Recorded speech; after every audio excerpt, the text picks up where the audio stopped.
again. Hopefully it's actually working. Cool. This is part 2 of the stream. For those of you that missed part 1, it'll be up on the YouTube earlier, probably a previous video. That said, we're going over the world's run right now. We're in day 2. We've gotten through Axial OMO, or no, MJK, Axial MJK, and now we're gonna watch OMO LG.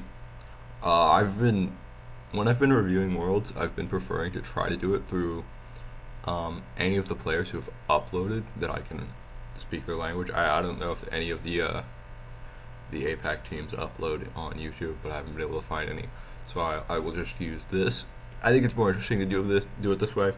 I think that like player perspective is really cool and important to highlight in terms of like why people are making decisions that they're making and like what they're recognizing as happening versus what I think is happening as like an analyst, as like somebody in the film room with the little clicker, you know, that sort of thing. 2 days there, very seemingly close. First idea was to ban Umbreon, because we knew they were gonna ban Slowbro. So we first picked the Lapras. We did this I'm because gonna let him speak. We knew we would get Lapras, Inteleon, and Urshifu. However, one thing that so kind of in the grand finals, if you watch Worlds, we faced OMO again, and we drafted in a way where their team, it might have looked weird to outside perspective, but we drafted in a way that their team were put on non-comfort picks. So this draft, while it might have been very good, because I mean look at our comp, it looks like Thanos, right? However, we gave OMO all of their comfort picks. They hard spam Leafeon. Junior Absent is the best Hoopa in the game, even better than Elo. Tempest, very comfortable in Tree, one of his best Pokemon. Shua, Zoro is one of his best Pokemon, and Mila, Blastoise is one of his best Pokemon. So, although objectively our draft might be better, in my opinion, it is still objectively better. We put them on all their comfort picks, and these guys, their biggest weakness is... Okay, so there's a lot to like sort of break down here, but so first of all, he's talking about they did some draft prep. They banned Umbreon, realizing that they're gonna ban Slowbro, which means that they can get Lapras first, which I think is just good prep. Like that to me signals that like whoever is doing prep, I don't know if it's him or if it's somebody else within the team, knows exactly what's going on and like has a really good idea about what their goal is in draft and like why they're doing certain things. Because like you can tell some teams are just like, oh, like we will ban the most prio pick, and like they don't necessarily ban the most prio pick, and it's not necessarily optimal to ban the most prio pick in this scenario, right? Because of how drafting works in Unite, you ban at the same time, which means that like you can get away with some more cheesy things like this, which I think is really smart, and I like it. I think that this shows that like whoever's doing prep, I think it's probably him given the way that he's speaking, is very intelligent about how they want to ban and how they want to draft. That said, I don't think that his analysis is correct at all. Why? It seems to me that the way that he is perceiving it is based on power. Right, the way that he is perceiving draft it is based on the power level. He's talking about like things like Thanos and like the straight up power level of the comp, right? And like individually, these are all very, very strong Pokemon, right? And you're like, oh yeah, like they're doing great. But like at the same time, synergistically, what is your goal? And I think that's where I'm like, I don't actually like blue draft here. Which again, I'm not in a room with this person, so I can't necessarily speak on whether I don't think it's fair to speak on like, oh, he's necessarily wrong. I just don't agree with his perception of how things are appearing, if that makes sense. I think that like if we spoke in depth, there might be a reason that he could be like, yeah, like I like blue side because it's just like straight up power, and I like power, and I think it's easier to play out, like blah blah blah blah blah, right? But like I think in terms of like just straight up power, I don't think it's that great. I wanna see if I could find something really quickly, because he does have a bunch of videos. Please do check him out. Great channel, I think, in terms of analysis for like how he thinks about the game, and I really do appreciate people that are willing to put their opinions out there, because I think that means that you're not a fucking fraud. No offense. I think that if you're gonna do that, like, if you're willing to like put your opinions out there, it means you're not a fraud. So this is what I want to address when he's talking about like Thanos, because I don't think it's fair to like just talk about like, hey, this is like the I don't want to take him out of context, if that makes sense, right? Because like the way that he's talking about Thanos drafts, right? We have Lapras and Teleon, so we'll do this. This is going to be orange. They have Lapras. We'll just sort of mark what they have. They have Lapras. They have Inteleon. They have Urshifu. This was banned. This was banned. Purple has Hoopa. They have Zoroark. They have Trevenant. Orange has Comfy. Orange has Blissey. Purple has the leafeon. 1, 2, 3, 4, 5. 1, 2, 3. Okay, so I'm missing purple picks. Leafeon, Hoopa, Trevenant, Zoroark, Blastoise. Leafeon, Hoopa, Trevenant, Zoroark, Blastoise. So those are the picks, right? And in terms of like perceived power level, this is what I'm talking about. We're like, he's talking about having like some sort of a Thanos draft. Like, to me, a Thanos draft means that you have like all of the S tier and like maybe some S or S plus and S tier, right? And then to me that means that the enemy is basically left picking from like maybe like the leftovers in S and like mostly A and B. That's to me what a Thanos draft means, right? Where like they are picking champions that are very clearly worse.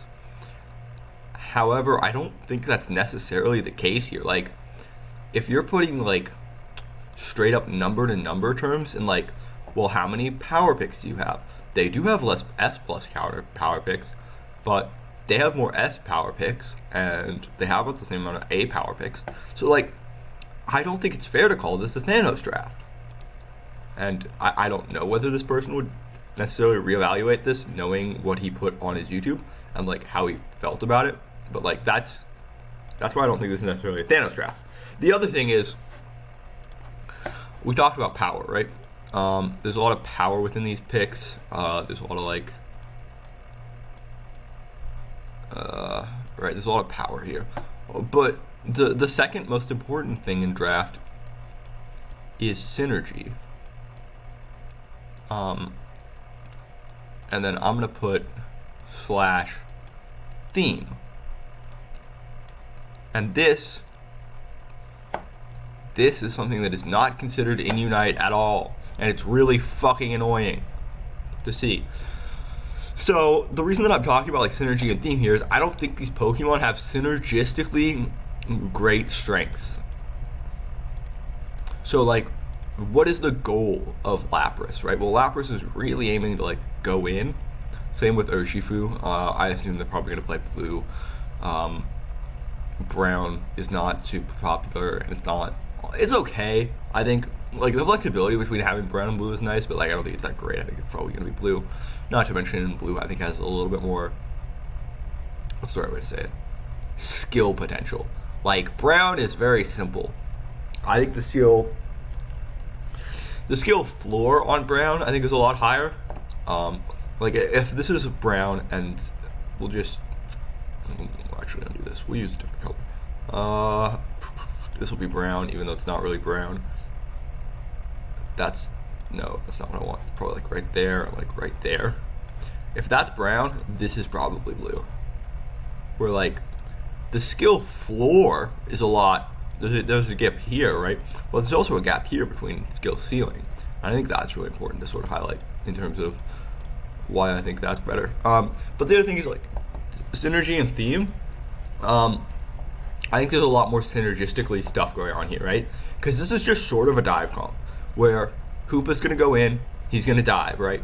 He's going to use like his ult to just bring the rest of the team with him to allow them to get onto the backline easier. Zoroark is just straight up a dive champion. They want to run at people and they want to do it as much as possible, using things like the feint attack and blah blah blah. They're going to try to use illusion.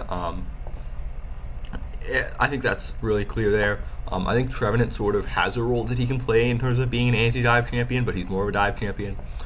I've sort of come around to the idea that Leafeon's maybe more of a poke champion, but it has very clear dive characteristics that he can play towards as well. Same with something like, I think these two are very similar, where like you can play anti-dive here, but you can also play dive very well. And I think that's sort of what you're looking at here. On this side, I don't really think that there's necessarily that great synergy in terms of like theme. He kind of wants to dive, Inteleon like doesn't mind diving, but he'd rather do like a front to back in terms of like what's going on, because even if you do go liquidation, you really want to stay in the back line and like work your way up, advancing into territory, like have a line set up and then move forward, fill backspace or backfill space, not backspace fill, I don't know what I'm saying, and then continue to do that where you're just continuing to move forward in like slow chunks using your front to back. And that's what I mean, like, I don't really like how this comp plays, right? That's the other thing when I'm talking about synergy. Like, the goal here for these guys, they can all just kind of, like, run at you. And I think it's a little bit easier to execute. The other thing that I want to talk about is this champion is fucking broken. And it will remain broken until people realize the power. This is going to sound stupid, but, like, I think it's the best way to say it. People... hello Paladin Knight. You have arrived just in time. We are starting the second game, which I am going to use. We're going to review slashunites because I think it's just more interesting to talk about player perspectives. This little fucker though, he's probably the best character in the game by far. I think I should probably contextualize that statement thinking about it. I don't think that like he's going to do the most damage. Like he's never going to be the champion that you look to like carry your team, but like the way that he can play the game is entirely different. And, like, no other champion warps the game. Like, the way that Hoopa plays the game, he changes, in essence, how you make your macro rotations. And there is no other champion in the game that allows you to do that. There's no other champion in the game that allows you to go from being on bot side to being on top side in the span of under 10 seconds. There's no champion that allows you to just skip rotating across the map, right? The idea of tempo is something that I don't think is concrete within Pokemon Unite. And the way that I would describe tempo in this game and in other games, because I feel like most descriptions of tempo are very poor and misleading and do not help people to actually understand what's going on. I think the description of the tempo that I would say is like, how long does it take to get from one side of the map to the other?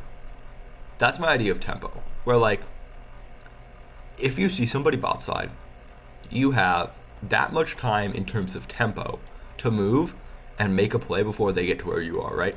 So if, for example, we're going to take Overlord, we're going to take Shua for these examples, right? Overlord decides that he wants to gank. Yes, you could 1-to-1 transfer Hoopa to literally League or probably Dota. I don't really know much about Dota, so I'm not really willing to comment on that. You could transfer him to League. Everybody would ask for this fucker to be nerfed because he's just Rise on crack, and everybody already fucking hates Rise. Again, I'm reading Paladin Knight Prime in the chat. Thank you very much for that, because this is a new YouTube video, so I'm trying to make sure everybody knows what's going on. But like, if you have Overlord and you have Shua, right? Shua decides to go towards topside, and they go for Bs. Overlord decides to go for Bs here. But normally, if Hoopa's not in the game, if this is like a Clefairy or something, right? Imagine hypotheticals. The amount of time that it would take Shua to get down here and stop Overlord if Overlord got pushed and was aiming to get into the bottom side of the map and score some points is like 10 seconds. Paladin Knight Prime, again, in the chat says, tempo is so vague whenever most people use it, and it's taxing. That's why, like I said, I don't like most definitions, and I'm trying to make it very simple to understand, especially because I don't think the word is used in Unite, and, like, I imagine it's extremely weird to hear because it's like, this is some sort of weird abstract concept. But again, it's just the idea that, like, if Shua and Overlord were to go to opposite sides of the map, it would take Shua about 10 seconds, right? 5 to 10 seconds to just run to bot side and stop Overlord from scoring. But by that time, Overlord will have already scored. And that's the idea of tempo, right? That you have to be somewhere and you can't be there instantly. There are other components to tempo. I would say that, like, for example, wave state is a component to tempo, where the idea that, like, somebody can't be somewhere because they have to deal with a different thing. I think that's my actual definition of tempo. Hold up, we're gonna sidetrack. Where's my notepad? Okay, okay. We're gonna get sidetracked here, but tempo. So I'm gonna try to actually just define it, but my definition would be, how would I say it?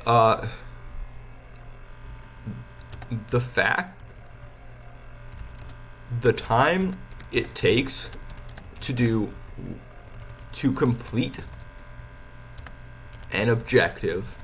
This doesn't have to be like a neutral objective. This can be like a jungle or like a task, an objective or task, and then to move to where the next task is. This is no, I'm not gonna say it.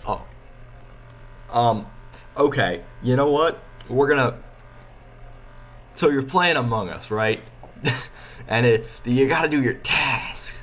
No, I was thinking about using that as an example. It is not a good example, but this is how I would describe tempo. And so basically the idea is, right, the amount of time it takes you to clear your jungle is your first objective or task in terms of tempo. Then you go to mid Bs or top Bs, right? That's your next task in terms of tempo. And then your jungle will respawn, and then you have another task in terms of tempo. And so it's the idea that, like, you can't do all of this at once, so you need to make sure you're doing it on time and you're making your rotations.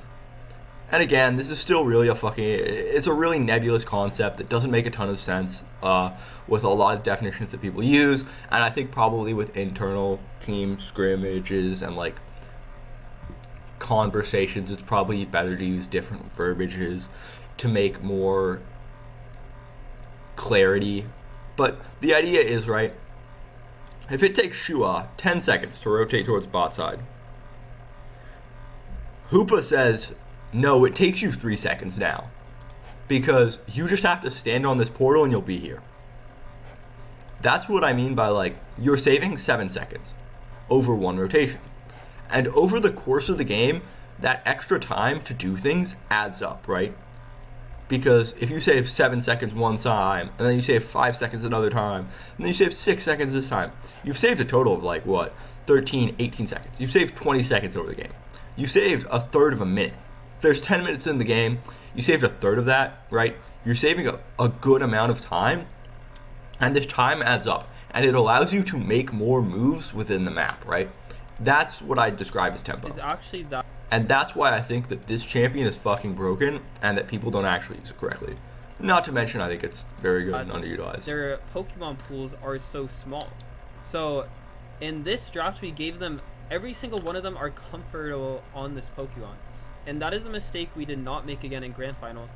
In Grand Finals, we still drafted in a way that we were comfortable, but we forced them onto a lot of picks that they do not play, and that aren't good for them. So this comp that they're playing, they love this comp. They played it a lot. Just all of these Pokemon, they played a lot. So that is one of the mistakes with their draft. So he's talking about comfort here. I'm not really going to comment on that because I haven't watched a ton of this team. But like, if what he's saying is true, and I assume it is, because I do think that his prep is good so far. Like, he's talked about how he knows he's going to ban Slowbro. I think he's probably right on in terms of what's going on here. I think Pokemon pools are a massively underrated value within the game. Like, the amount of speed that the game gets champions released at is really, really fast. Like Wild Rift has an insane speed. I think it's like a champion every 2 to 3 months.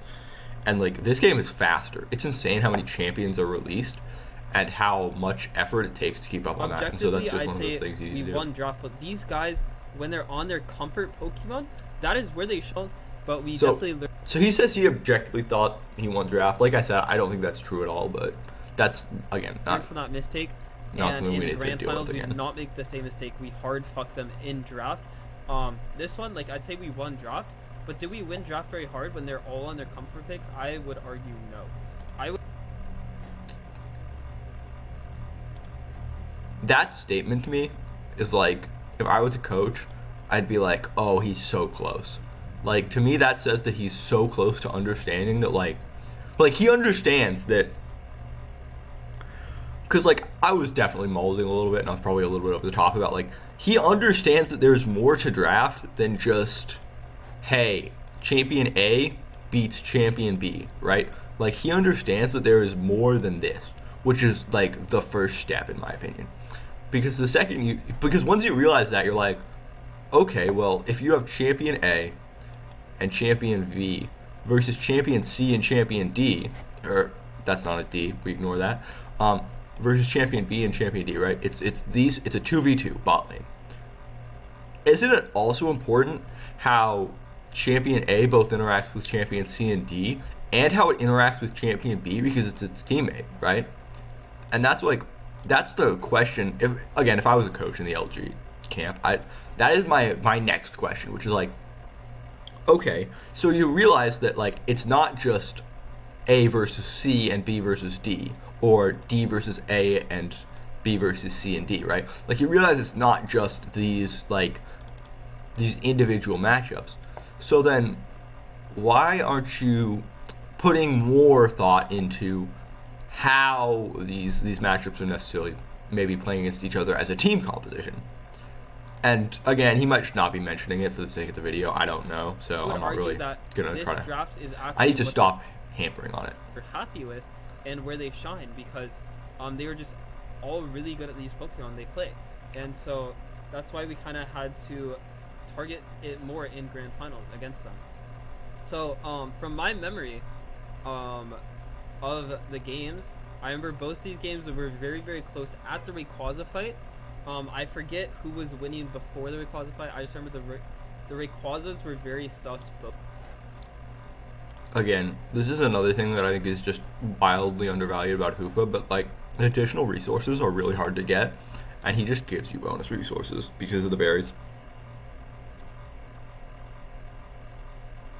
For the second year of going to Worlds and coming to that conclusion, to be honest, second year of going to Worlds and coming to that conclusion, so a lot of growth bronze as well. No, like, I definitely think that, like, if you were to look at this game in terms of, like, in a vacuum, right? Like if you were to look at Pokemon Unite in a vacuum, right? Like, just, like, ignoring the fact that, like, League and, like, Wild Rift and, like, AOV/HoK,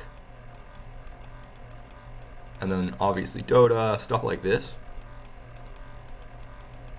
right? Like, if you're just looking at Unite, I think that the advancements that people have made in 2 years is really impressive. Like, I think that LG is, like, genuinely a very smart team with how they play the game, and, like, I think that the effort that they put in is very clear, and it shows because they're a really fucking good team. It also helps that they're cracked on the sticks, but, like, you can tell that this team puts a lot of effort into what they're doing.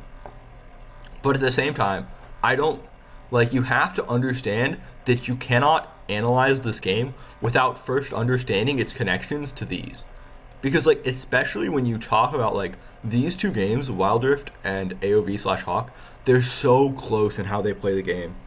And, like, it just doesn't make sense to me that there's, like, like when you're conditionally thinking about draft synergy, you have to think about like established theory in these games, especially in terms of like macro and draft.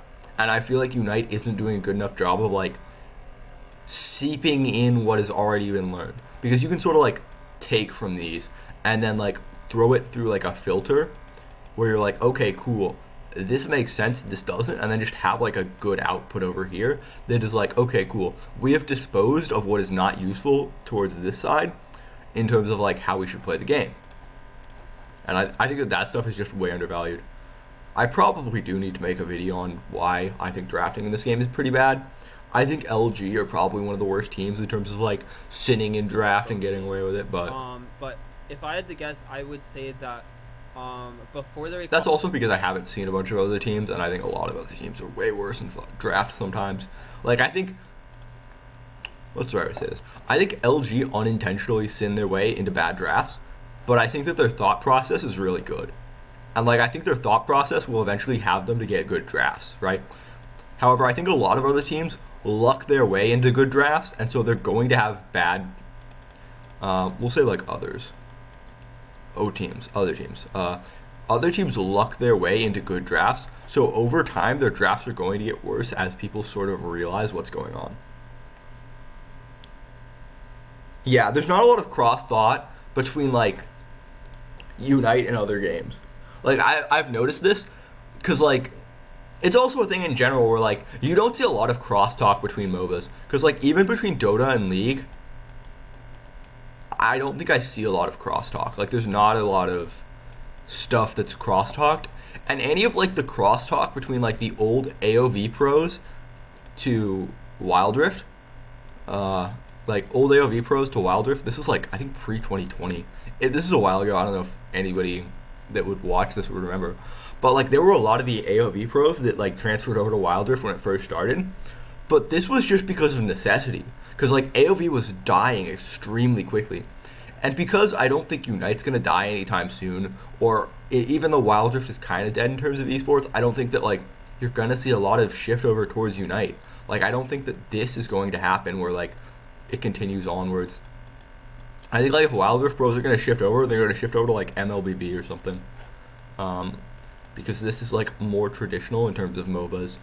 Like, I think this is where you're going to see a lot of people going instead of towards Unite. Yeah, no, teams definitely don't do draft practices. I sort of molded it on Twitter a little bit, where I was like, in the first video I watched of him, he was like, yeah, we didn't do hard draft prep. What we did, and he's like, I don't think hard draft prep works. And I was like, he's right, in terms of like, I don't think you can draft prep necessarily the same in this game as you can in other games. Because, yeah, so Unite has too many things backing it to die, and I haven't seen actually many teams doing draft practices, at least Unite from my perspective. This is Paladin Knight Prime in the chat again. Yeah, you're definitely right about Unite's not going to die. There's too much backing, but I think that the way that teams do draft prep needs to change in Unite. So normally what I would do for draft prep in terms of like Wild Rift is I'd just be like, okay, the enemy team drafted this. Cool. And then I just sort of like compile a bunch of draft lists. Imagine that like these brackets represent a draft. So I just compile a bunch of draft lists, and I'd be like, okay, cool. So they put a lot of priority into like Lapras, and then I'd be like, okay, cool. They put a lot of priority into Zoroark. Okay, cool. And then you just kind of like are able to look at that and be like, okay, cool. I am forming a mental picture of what the goal is. I think in Unite you need to be like, okay, these people picked this champion with this move set. Because the difference between Unite and like Wild Rift is that in Wild Rift and PC League of Legends and most other MOBAs, you have a set move pool. The move pool doesn't change. What changes are like the items you buy around it. Like instead of buying a damage item, you might buy a tank item and like stuff like that. And so because this is more what changes, it allows you to do trickier drafts. I've sort of spoken it before, but I forgot to record that video because I'm an idiot. But I think Venusaur and then Inteleon. Let me redo this because this looks like crap. I think Venusaur, Inteleon, as a red 1/2 is just unbeatable. Hold up, let's Quasi-fight this. We're about 940. So basically the reason I think it's let's get rid of this. So if you were to pick like Venusaur and Teleon here and then here, I think it's unbeatable. And the reason that I say that is because you can do a bunch of different things that no other team comp can do. Where is Venusaur and where is Inteleon?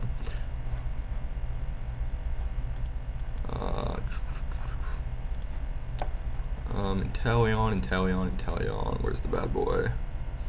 So Venusaur and Inteleon allows you to play both poke and engage, because you have a front to back option with liquidation, a poke option with snipe shot, and then you can do the same thing with Venusaur where you go, you have the option to do a front to back with Giga Drain. You're taking Giga Drain anyways because Sludge Bomb is fucking bait, and we all know that shit. But like you can go Solar Beam, you can go Petal Dance, which is again another poke option versus an engage option. And so it's like, I think that is just unbeatable 1/2, assuming that like you can get that. Obviously you don't necessarily want to pick it 1/2. You might want to go like, oh, we'll go Inteleon here, and then we'll go Venusaur here in these two slots, so that we're not like dropping a Hoopa or like, maybe like an Urshi that you don't want to drop, something like that.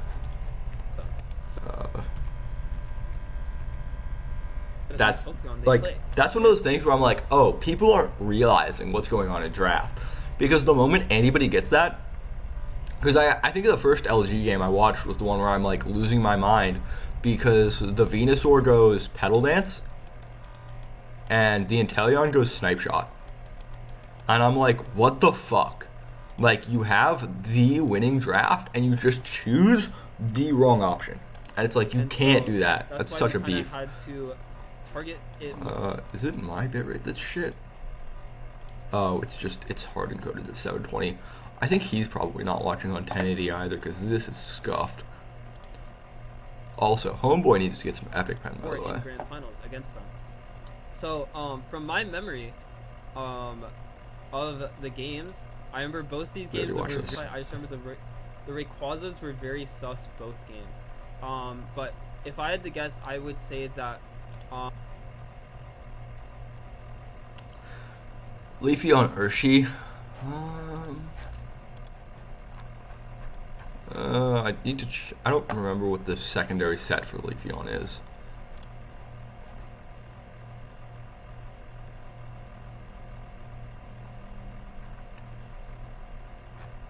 Swift Leaf.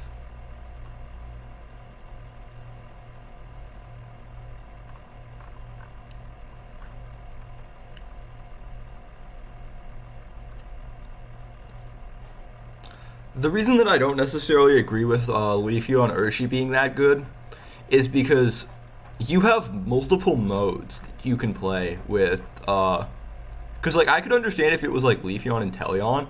I think Leafeon is another one of those ones that like Solar Blade allows you to play in multiple modes because of how the range is. But I think Urshi is really sort of a one-track Pokemon, where like I think Urshi is either I think Urshi doesn't actually Urshi isn't that one track looking at it, because you could go Wicked Blow, and this is sort of an anti-dive with the knockback you're getting, but yeah, because once you hit 11 you get the shove, but that's pretty late. I just think that Urshi is like, you really do have like, he doesn't seem to fit with a lot of the others. I think if I was gonna say it, I'd say Urshi Lapras. Oh yeah, swapping and draft is needed. Yes.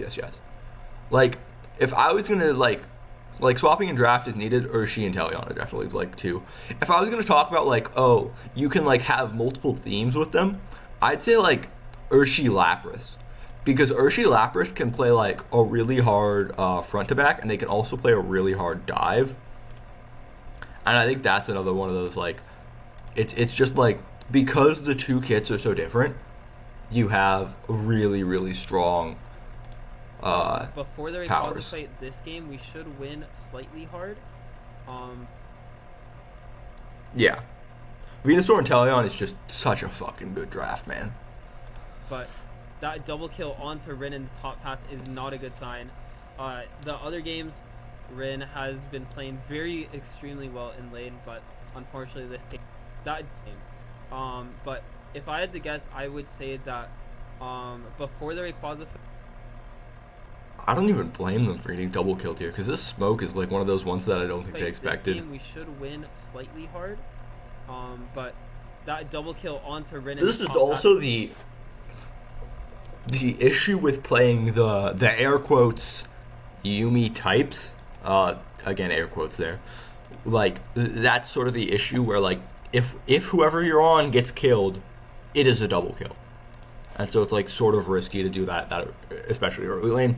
I think, unironically, I would have rather have seen these two swap.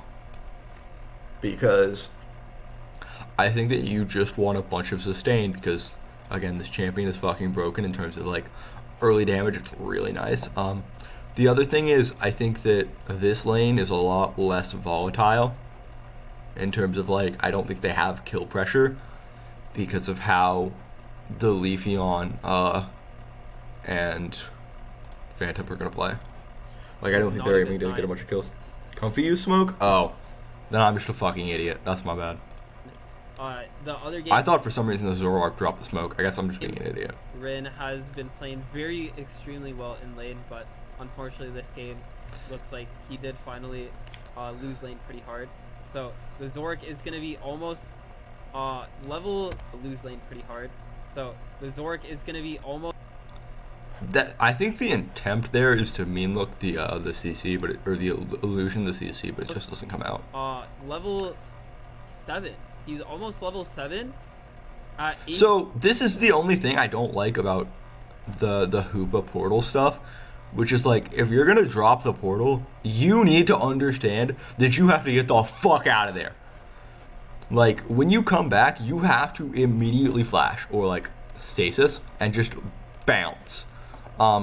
I think what probably should have happened to you is I think that the Hoopa shouldn't have taken portal back. I think only the Zoroark should have, because the Zoroark can get out pretty safely. Hold pad for about 5 to 10 seconds, and then the Hoopa can then rotate in from the top side using the speed pass. 30. So that is very not good. Because like now you have to use Berry, and like you're back to the original position you started in, but you're actually just down resources, right? And it's like, that's just not worth it in terms of what's going on here. Overlords are not even 6 yet, and the Zoroark's gonna hit level 7 pretty soon. So Rin is gonna die again, and this early... I don't know if I necessarily like this play. It feels a little greedy. Pretty soon. So Rin is gonna die again, and this early game is not what we like to see. However, bot lane is winning extremely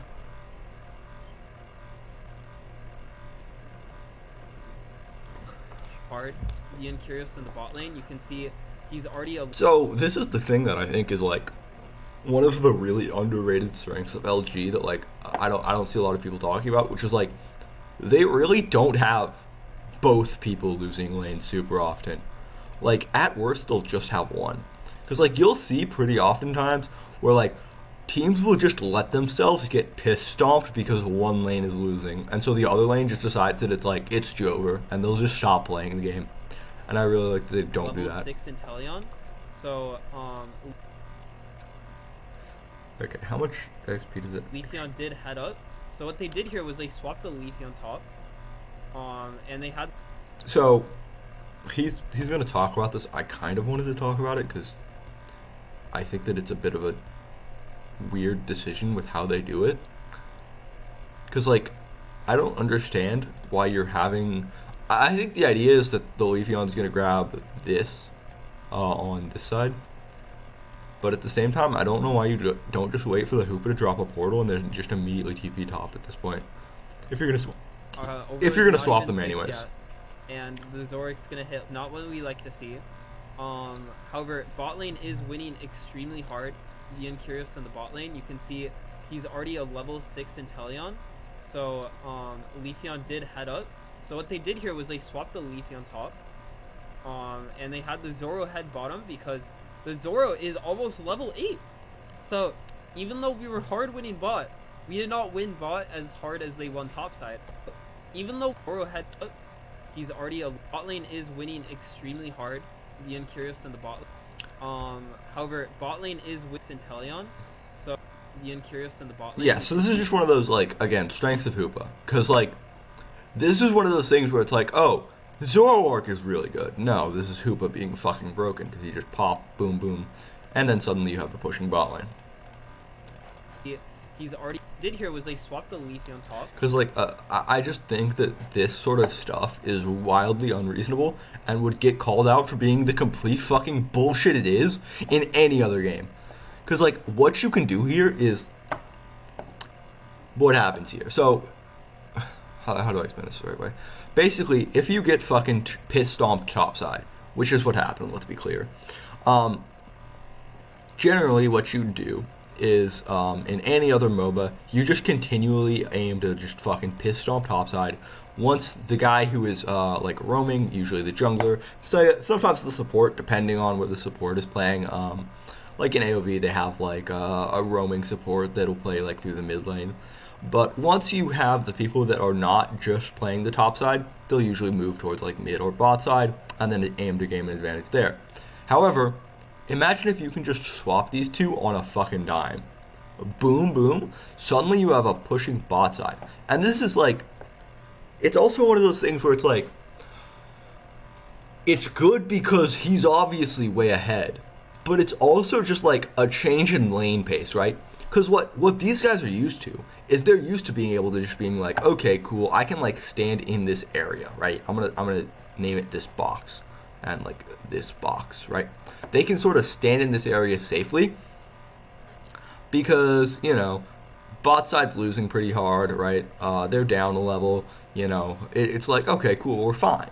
But the moment the Zoroark comes down here, these boxes are no longer safe. And like the safety boxes are sort of shifted back to where they originally lie, which is like right here and right here. And it's like, oh, well, suddenly you're no longer safe in where you were, and it takes like, I wouldn't say like a minute, but like it's just really disjarring to suddenly not be safe in this area anymore. And then it's like, oh, like that's how the Blissey dies, and then it's like, oh shit, we're in trouble. And they had the Zoro head bottom because the Zoro is almost level 8.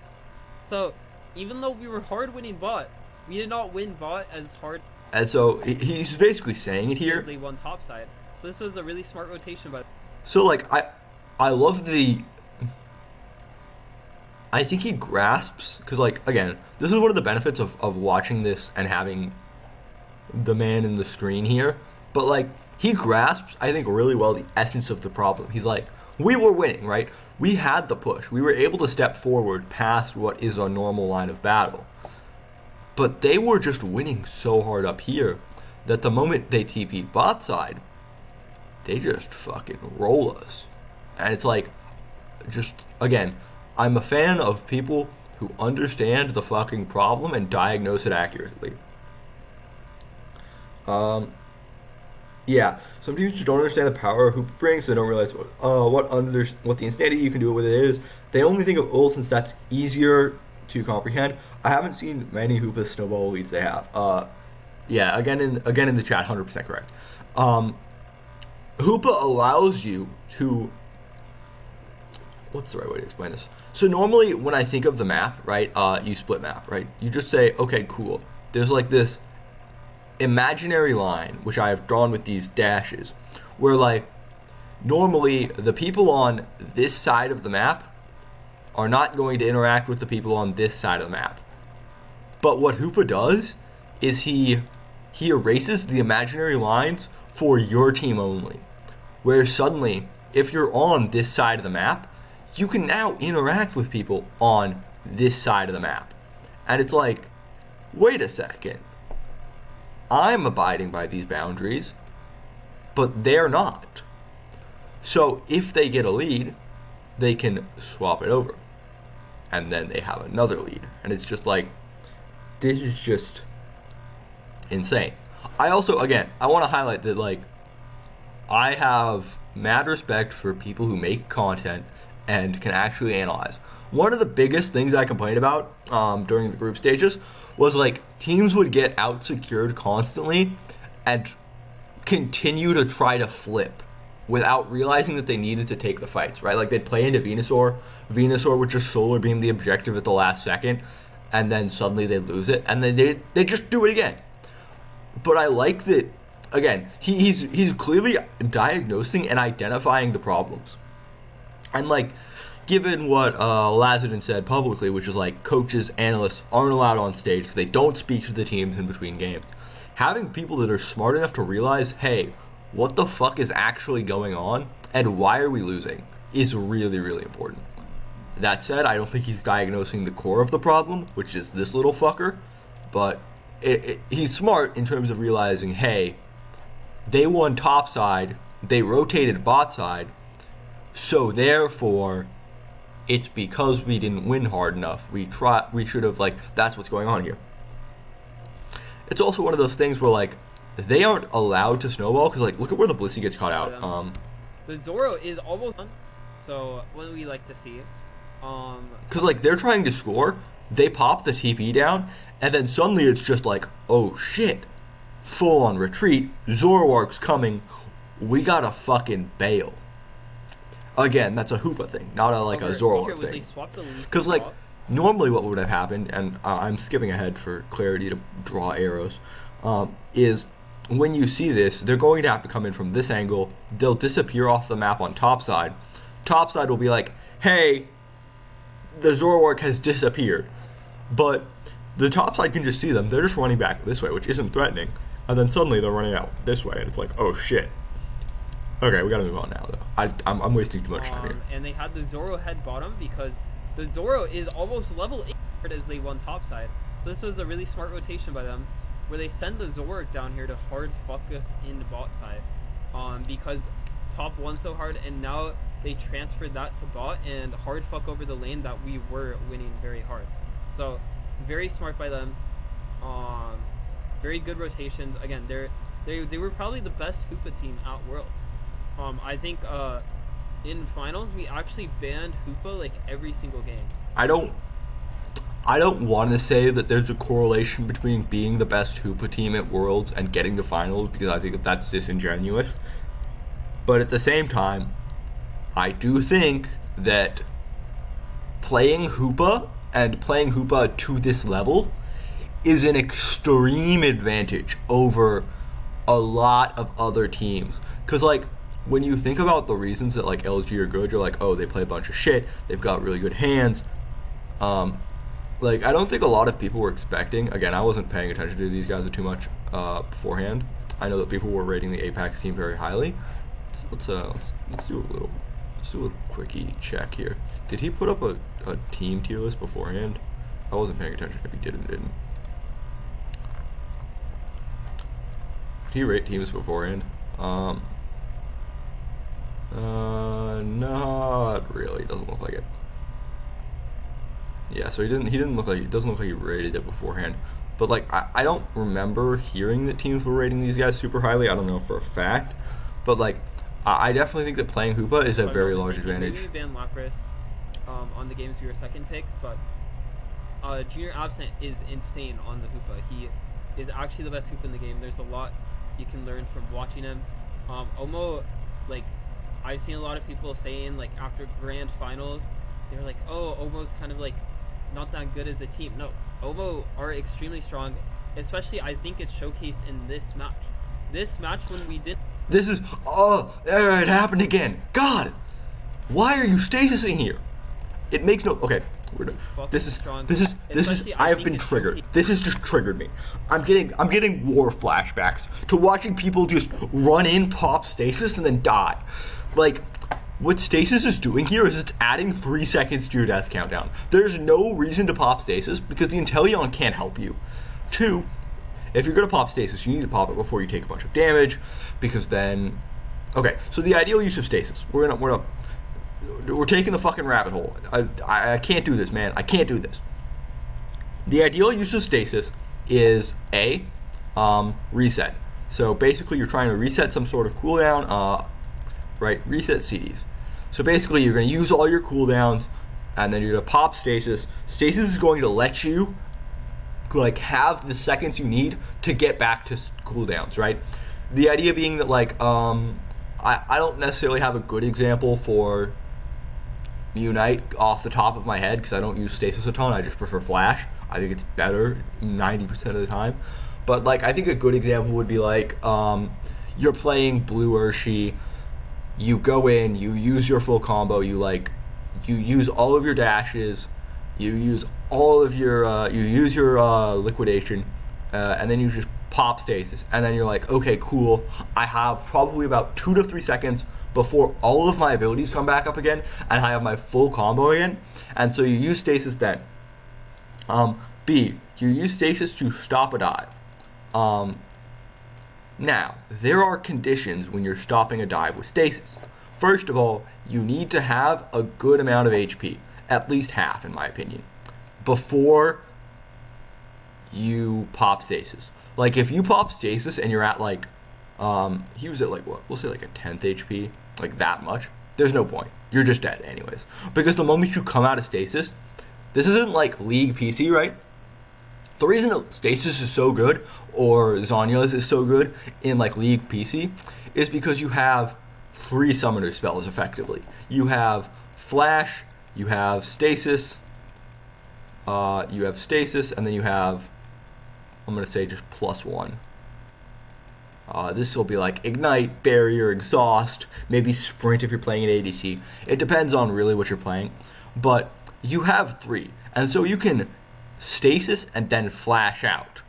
And so you use 2 to get a lot of value there. But in Unite, you don't have that. You only have stasis or you only have flash, eject button. And then C, you use it to protect your dive. So when you dive, I think Umbreon should be taking stasis, I'm going to say it.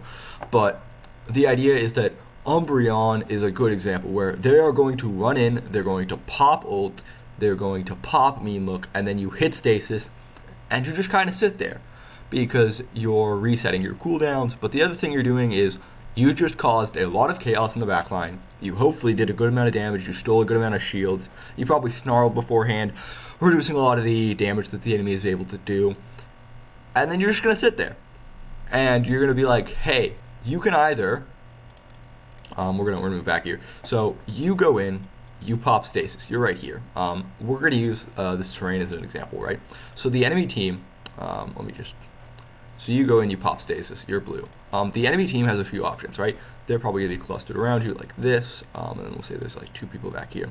They can either go forwards onto your team, right, where they can continue to go this way, but that opens up the possibility of you coming out of stasis and then, you know, going onto this guy or trying to backstab him somehow, right? You get a lot of opportunities. Or, right, they can ignore you, or ignore the enemy team and just kind of focus on you, right? Try to hold this area and then collapse onto you. However, if they do this, this means that your team has a bit better opportunity to dive since they know that like these guys are going to be kind of held in place.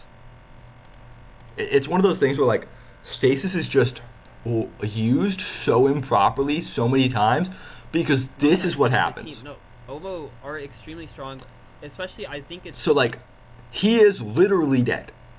Like, let's be clear here, he's not getting out. Stasis here is just an additional death timer. That's all it is. At least in this match. Like, there's nothing that anyone can do on this side of the map. All 3 are topside. Only Inteleon's here. Stasising doesn't do anything. Match when we didn't fuck them in draft really showed how strong of a team they really are.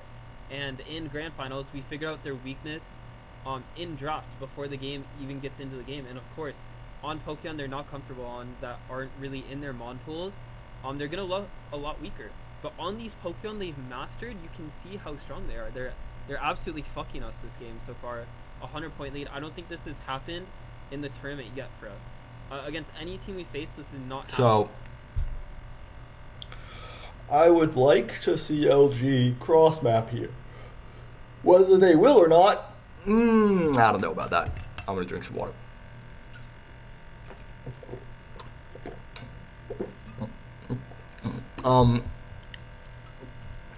The other thing that I'm gonna say, which I don't know if this is necessarily correct because there's a direct correlation between. Okay, so I don't really care about this in terms of scoreline unless it's like 200 plus. That's a bit misleading because there is a direct correlation between EXP and points. But genuinely, I think that EXP is way more important and that points don't matter until probably about 2 minutes, unless there's like a 200 plus point lead, in which case it does matter because then you can kind of pressure. But like anything past like 230, I don't care about points.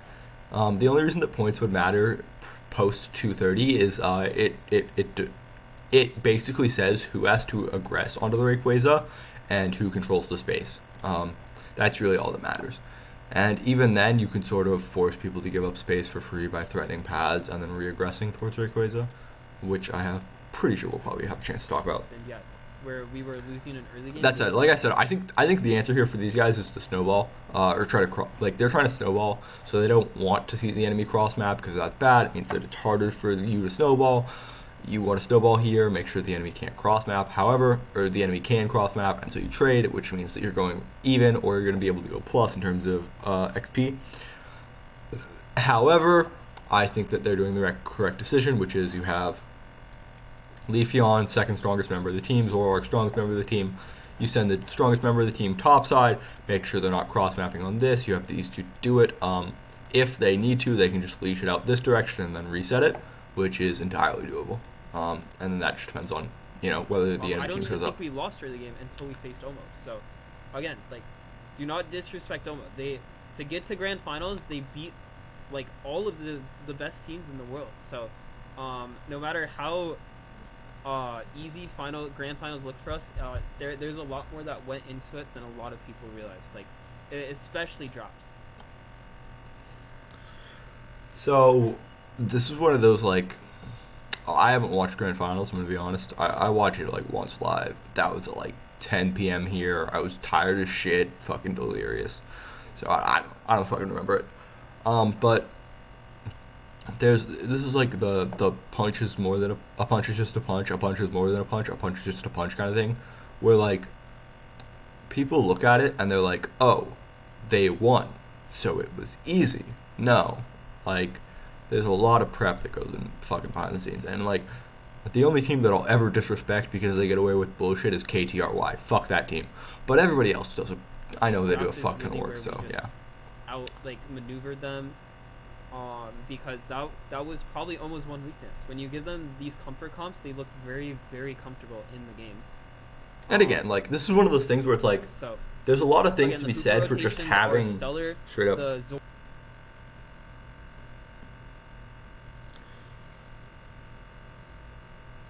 I'm also surprised most teams, if knowingly, they use.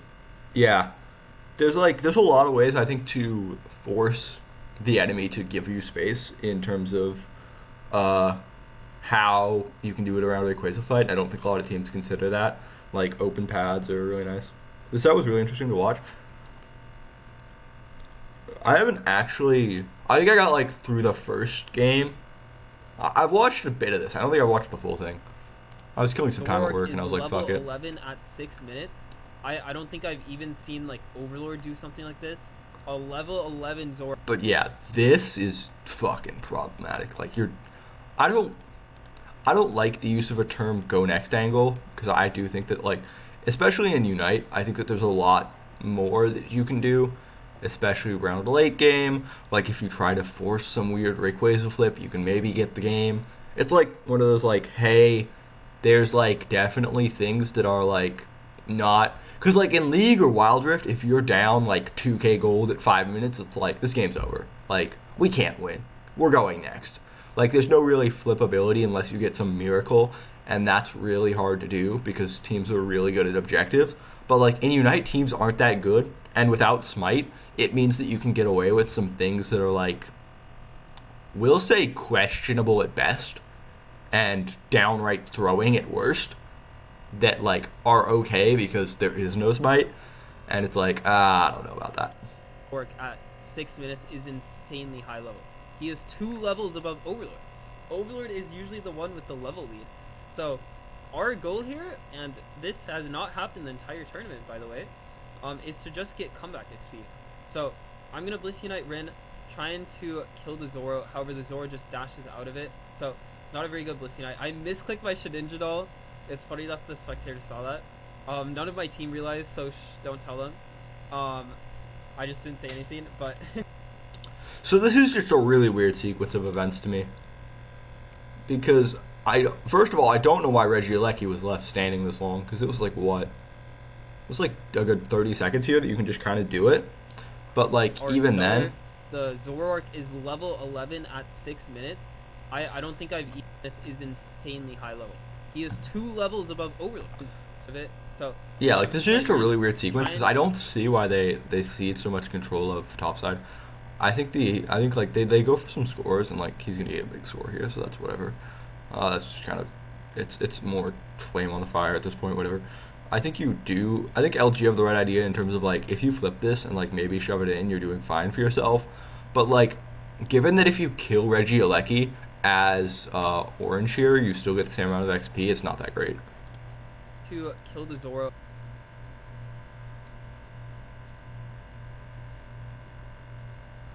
Yeah.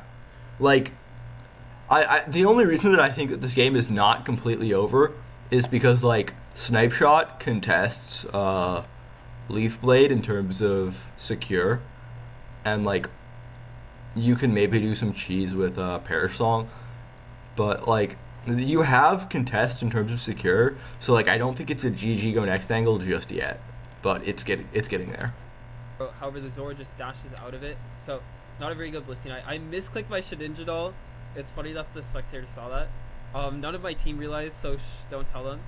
I just didn't say anything. This is one of those things that I think is really interesting that I need to think about more. Is console actually an advantage? Because a lot of people play on console, and like console is definitely better for like certain champions.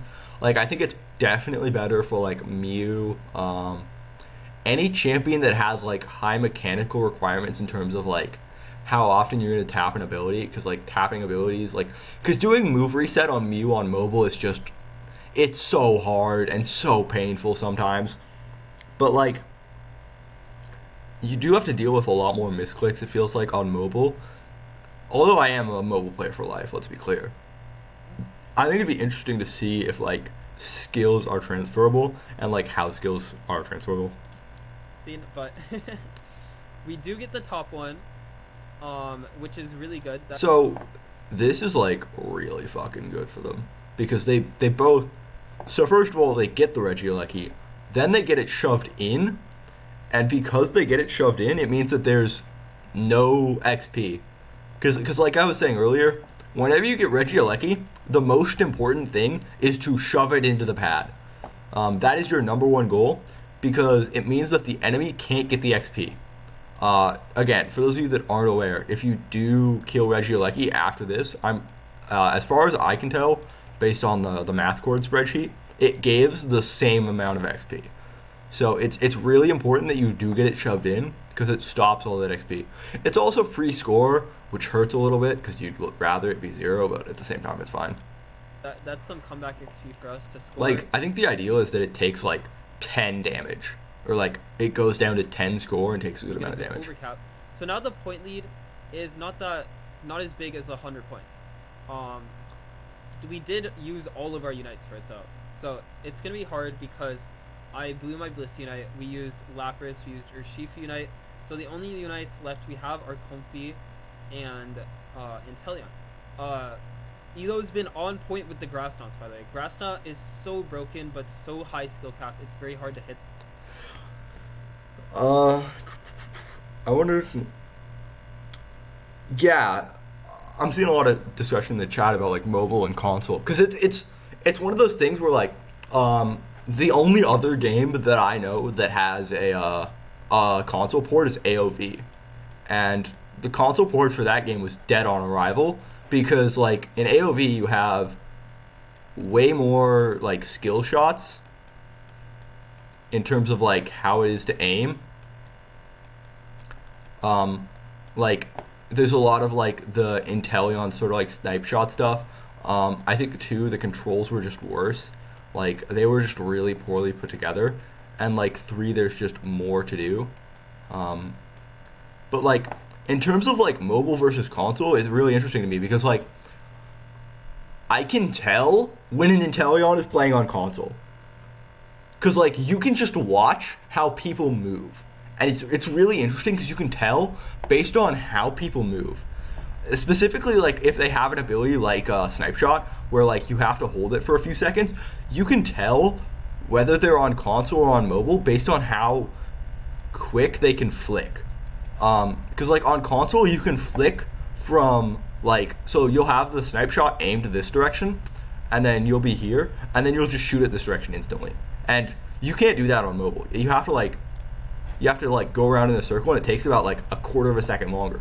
But at the same time, it's a little bit easier to like hold on to the aim because you can kind of like do the sweeping thing where you're like able to move it this direction and this direction. I think it's just a really interesting discussion. Yeah, the other thing is like, I don't know how it works on console in terms of map movement, but I don't see a lot of console players moving the map. It looks a lot harder in that. Because like, the other thing I think would be interesting to know is I want to know how people hold the phones. Let me see if I can find a video of it. Claw grip, wild rift, claw grip, mobile, gaming.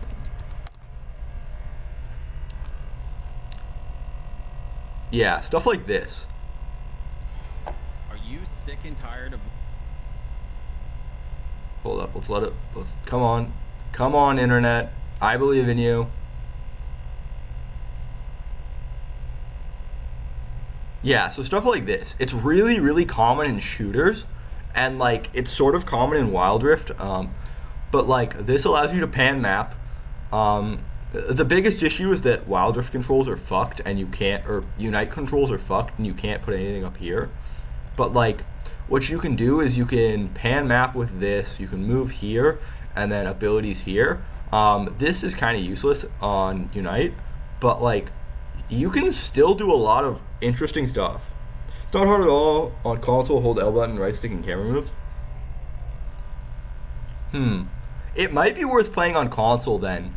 For me, I don't know, because this is like, I need to claw grip more if I'm going to play on Unite, because this is so much harder.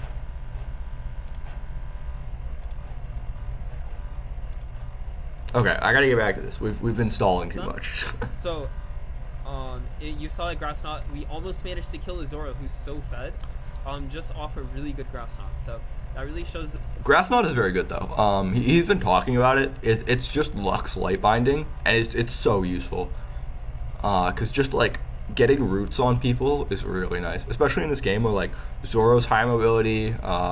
If you can catch the Hoopa, that's also probably a kill. It's really useful. I'm not sure that it's as good as it's made out to be. In terms of like getting vision control, but if you have Inteleon, you don't really need to worry about that because he has great vision control anyways. The value of grass knot if you can hit it. Yeah, claw grip is a pain in the ass. But like it's so useful sometimes. Now the monster owner flashback. The bottom objective is just fucked. You can see we're not really going for it. We're just gonna. Yeah, so this is good. Like, I'd like to see them try to backfill here. Just try to get a score, maybe get like a bunch of points. It's nice XP. Try to score behind, I believe. Yeah, he tries to go for the score behind, but their OMO's macro is just really good. Like they have really good macro. Yeah, I 100% correct in terms of macro here. He's right with their macro with Hoopa is so good. Because again, this little shit is, I hate this little shit. I want him dead. He's gonna be, like, there are a bunch of, yeah, it's Lux Q, but also a pull. It's so good for Grass Knot. But if I had champion I'd delete, it'd be Hoopa. Hoopa makes this game so much worse, man. That said, it's really good recognition. They do get the reset on the regi steal. At this point, you're just trying to stall it out for as long as possible. You're not going to be able to stall it out for 430. Like, obviously, you're not going to be able to stall it out for 230. But, like, you just want to stall it out for as long as possible, create a mismatch topside, which allows you to get more XP, which is the value. Especially when ahead, they know exactly how to keep ahead.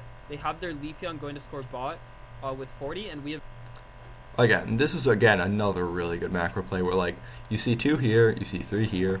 So they know exactly where everybody is. Leafeon's just going to come here. And, again, the difference between first pad and second pad is a lot of difference, especially without the speed flux zone. So there's just no way to get to Leafeon and stop the score. They have no vision of that, so... Hoopa on launch is more funny because God damn. Attacker Hoopa. I mean, I've theorized about, like... In terms of, like, the theory, I think you could run, like, I know that I've said it, we said it earlier on stream a little bit, but, like, we were talking about how you could probably run topside Hoopa and, like, run him as a defender, basically. I don't think he's good enough to be an attacker anymore, because the special attack, and he's definitely not that good, but definitely a little bit of a cracked champion in terms of what he does. I think that, like, just the value is insane. But, yeah, like I was saying, I think that, again, I think Hoopa into Lapras is just unwinnable for Lapras, and I want to see people play it. They get a free 40 bot behind us, and now the point lead is 200 points once again. I'm kind of off on my own trying to farm Blissey Knight. I believe I was hard farming Blissey Knight this whole time. I come in because I had Blissey Knight. It literally, I remember I was so sad when I died. I farmed my Blissey Knight up to 95%. I run in, I'm like, alright, I'm about to have Blissey Knight. They're flipping the Dreadnought, like, not the Dreadnought, the Regi. So I run in, I try to get there as fast as possible because I wanted to get down here, right? So, I'm going to let him speak, actually. Because we didn't know exactly where they were. But they turn on us and kill me. I remember when I died, my Blissey Knight was 99%. 99%. I was so... So, this is, I think, just a really good play in terms of what OMO are doing. Because like I was saying earlier, I think the only contest in terms of like, hey, who has secure, it's Inteleon, it's leafeon. And given that leafeon is over here, you don't really want to fight. It's better to turn. And now the Not to mention, this fucking asshole portals just... I hate Hoopa. I hate Hoopa. I hate Hoopa. Let me out. But no, it's... Because like, you can just see that like, there were like 3 people topside, suddenly everybody's here, and it's immediately a turn. Once again, I'm kind of off on my own trying to farm Blissey Knight. I believe I was... It's also like, I don't like this team fight setup at all. Because this team fight setup is really, really bad. Because like, you can just see here, like, one person over here, one person over here, and then the Blissey is coming from topside, so she was down here. And then one guy was here. Like, there's no front to back. Like, in scenarios like this, you really need a front to back because you're relying really heavily on getting some of the damage done with a nice front to back, and I think that this just isn't it, because you can just really... What happens here is exactly what I think is going to happen in team fights like this, where like you just get isolated if you're playing really split like this, like really far apart, and it's just really hard to play the game. Hard farming Blissey Knight this whole time. I come in because I had Blissey Knight. Again, I don't like this stasis. I wish that he had done it earlier. I also just don't think that stasis is good. Oh, it's... Yeah, Inteleon crit auto. I mean, liquidation is... You can't aim liquidation at neutrals, can you? I mean, I guess you could try to cheese it and, like, have it in front, but yeah. So, not great secure on either side. I think you could... Technically, I guess you still have a little bit in terms of, like, cheese here and cheese here, but it's not great. The other thing that is, like... The more I watch, the more I think that, like, stasis just isn't good. Like... I don't know if this is a hot take, But I feel like if you had only one summoner spell slot in League and like Stasis was a summoner spell as well, I think you'd see everyone take Flash or Cleanse, which is literally what's happening here. Like Flash, Cleanse are the best summoner spells by far. And like although Stasis is good, I mentioned it earlier, like the applications it has aren't super useful if you don't have a flash to go along with it or some sort of movement ability, and so I don't really like Stasis. Literally, I remember I was so sad when I died. I farmed my Blissey up to 95%. Yeah, it's body blockable.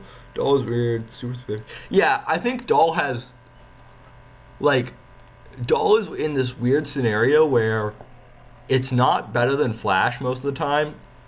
Because, like, okay, so, like, you have Doll, you have Flash, you have Cleanse.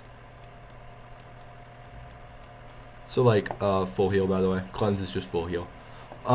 Where, like, you have this weird scenario where it's like, let's get rid of this and actually draw a D. Need that D to be correct. But, like, Doll is weird where, like, Flash is king. This bad boy is just better.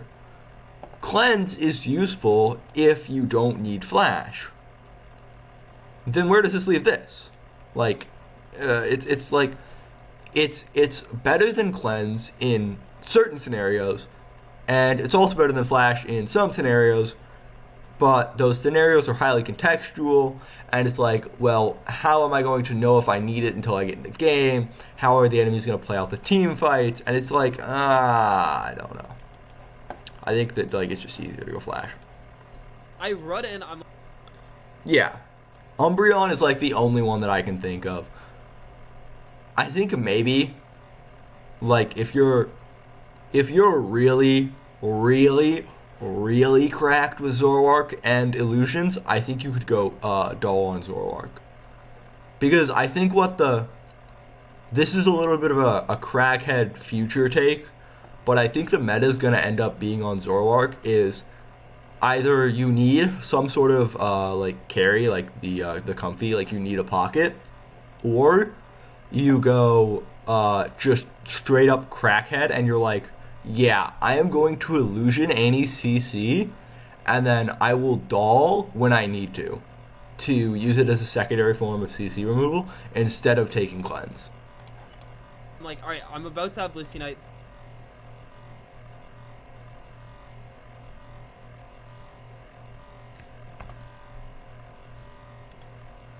get there as fast as possible because I wanted to get down here, right?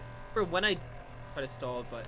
Yeah, at this point, I think this is a go next angle, unfortunately. Because, like, you can just kind of see they're going to get ace, and it's like, yeah, we call this, we go next. So, again, this is what I mean when I remember these games were very, very hard, and we should not have 2-0'd OMO City. This was the hardest, probably our hardest match at World, just skill-wise. We were, like... Man Zoroark is...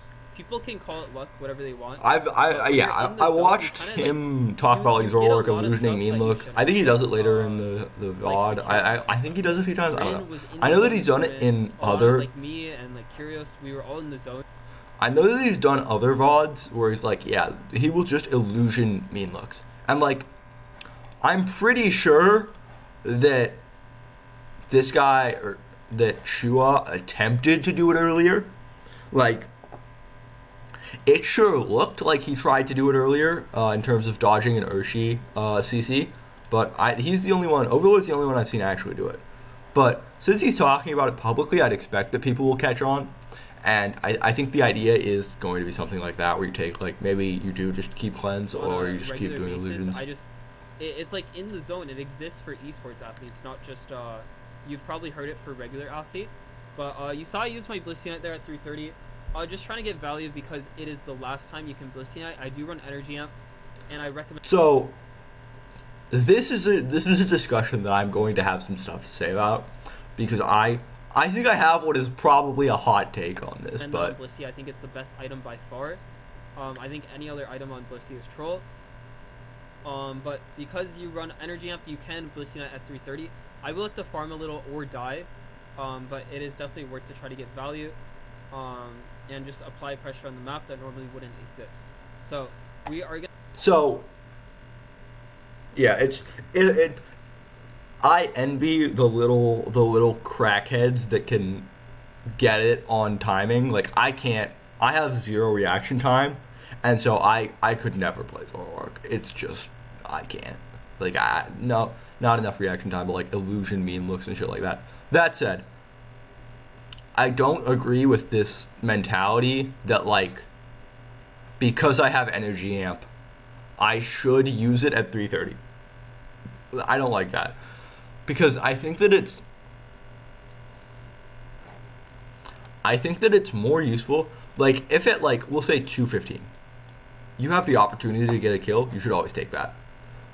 Like that is just so valuable because setting somebody because usually at this point death timers will be at least 10 seconds, usually a little bit more.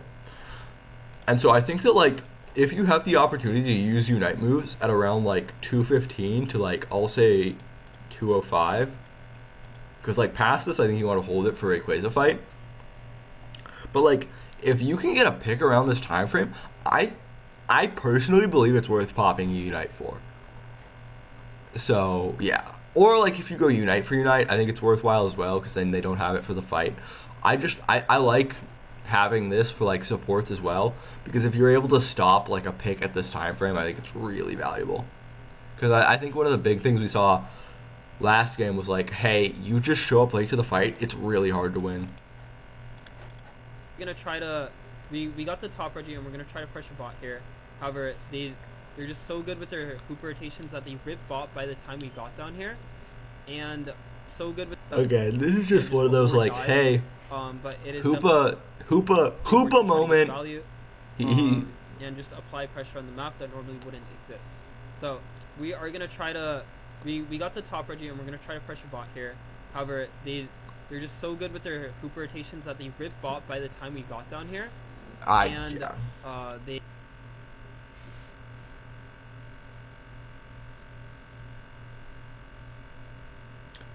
Death timer formula.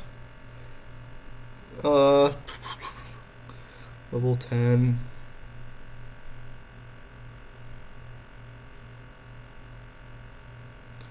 Kill since last death.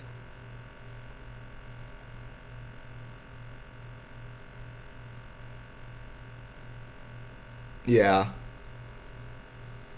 At a minimum, it's what? Probably around 11 seconds because I'd expect everybody to be 11 around the fight. So they ripped the top one by the time we got down to bot, and then they all rotated down to bot. They kept their tree top, which is smart. Defenders are really good at holding the pad solo. We cannot kill a tree on top if we try to push top. So you can see the levels are kind of fucked here. Rin is not going to hit 13. Overlord's barely going to hit 13. And I believe Kyrios...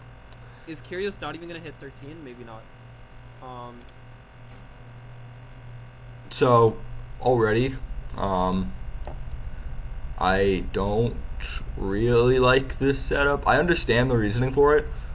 Like, coming in from topside I think is generally a lot safer, especially because you do have pad. But I'm not a huge fan of it. I think that if I saw this, I'd be like, this makes sense, but like, I'd rather try to force in an angle through here because I think you have a little bit better in terms of like going through the choke points here and on the opposite side of this, like over in this area. I think are just really, really hard, and I don't think that's super viable. And I'm gonna have Unite a little late. It's at like 90% right now, I believe. So the other reason that I don't like this setup already is this is way too isolated. Like you can see sort of a cluster here, and then I'll use different colors, it'll be easier to describe. That's more, okay. So you can see that orange sort of has like a cluster in this area, so they got a lot of that space, right? And then purple, where's purple? Purple sort of has one here, and then a cluster here. And so I think that the space that orange is holding is really advantageous, because you can kind of go this direction and push onto the solo isolated member, and then if purple attempts to like backfill the space, that's fine, because you can just kind of rotate out this way and you're fine. I think that this guy is way too isolated and needs to be like, if he's in this position, he needs to be like further back, like right here, or he needs to be like over with his team. I just don't like where he is right now, because I think what's gonna happen is he's gonna get caught out. Wait for my unite. Honestly, if we wait, so the bees are gonna spawn at like. Yeah, this is a position that I think is a little bit better in terms of like where I'd like him to be, because you can still keep vision over that. You don't want people walking into that bush for free, but at the same time, you don't want people like if this blastoise were to come closer and just like flash unite on top of you, you're dead, and that's 2 kills, and then this rage fight is impossible.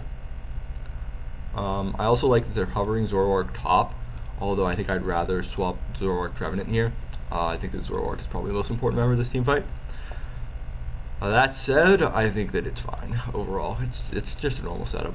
130 in the lane. So if we wait for that and get some more level 13s before we fight, it's going to be a lot better. The point difference isn't that big, so that is fine. They're going to chunk. Something that I really like about LG that no other team does is they have zero issue waiting until like 30 seconds to rip Rayquaza. It's so nice to watch a team like just take their time, because you can see like the amount of space they controlled at first was like maybe that much, and now they sort of control this much, and then I bet they're going to try to work like down next, where they're going to try to work either this way or they're going to work this way even further. And it's just nice to see teams like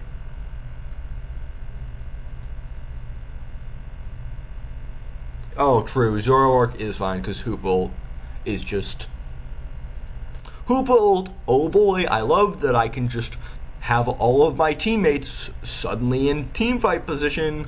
But I even though I don't like the original setup here from the Urshi, I think that it's really good what they're doing and how they're controlling space.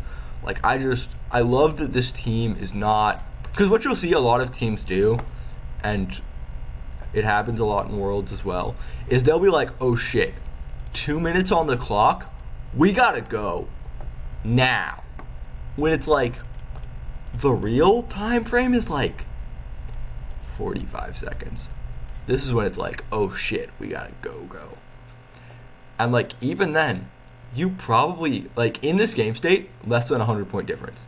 You only need 10 seconds to win the game, because all you have to do is score once. 50 points, game over.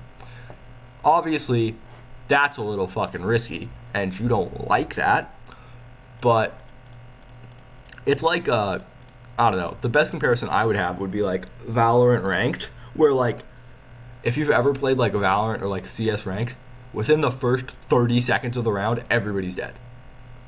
And it's like, no, you don't need to do that. You have so much time here, and I love that he's highlighting that. Rin, so I ran up to heal Rin, and Overlord sees an angle to go in, which is very... This is... No.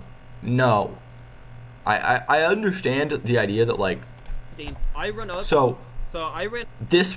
Once you're here, you don't go in. You see one, I don't know if he saw him, but you know that Hoopa's hovering in this area. You saw him on vision before. You see 2 though. 1, 2. You don't know where Leafeon is. You don't know where Zoroark is. You know Hoopa also has ult and he's in the area. I just don't like that he goes this far forward. I think that, like, if you control this space, I think that this is fine, because what this space allows the enemy, what allows your team to do, is they can either rotate in, backfill this space, and then they can sort of continue to aggress with you, and you can try to like fight here, fight forward onto them, and then maybe like to Hoopa's low, try to get a pick onto him, or try to like force the enemy team out, and then once you have this space, you can attempt to attack Rayquaza, or you can do something entirely different, which is like, now that you have this space, this angle sort of cut off, and you can like move it and try to cut off this angle. You're cutting off like instead of like holding this, you'll hold like more aggressive and try to hold that, and then have the enemy team or your team pinch, and then suddenly they're kind of boxed in here, where it's like the only retreat path they have is down. Once they do that, you can box them out and then go towards Rayquaza. Up to heal Rin, and Overlord sees an angle to go in. But like this is, I think, very dangerous because he says it's too risky for me. We want to coordinate my Blastoise with Overlord. So I remember this whole time I was calling like, be careful Overlord, like I'm not with you. I can't. The biggest issue is like it sort of happens like what I was saying, where I was like, yeah, you have the enemy, you have your team kind of coming from this angle, and then backfill space here. I think this Lapras Unite is probably the reason they win this. Can't get to you. That said, it was said in chat that Zoroark is fine because Hoopa ult. That said, Hoopa ult is now bye-bye. So, yeah, this is just... I also think that this is relatively poorly played from... Yeah, the Lapras ult is just... clean. I think the biggest issue I have is still that, like...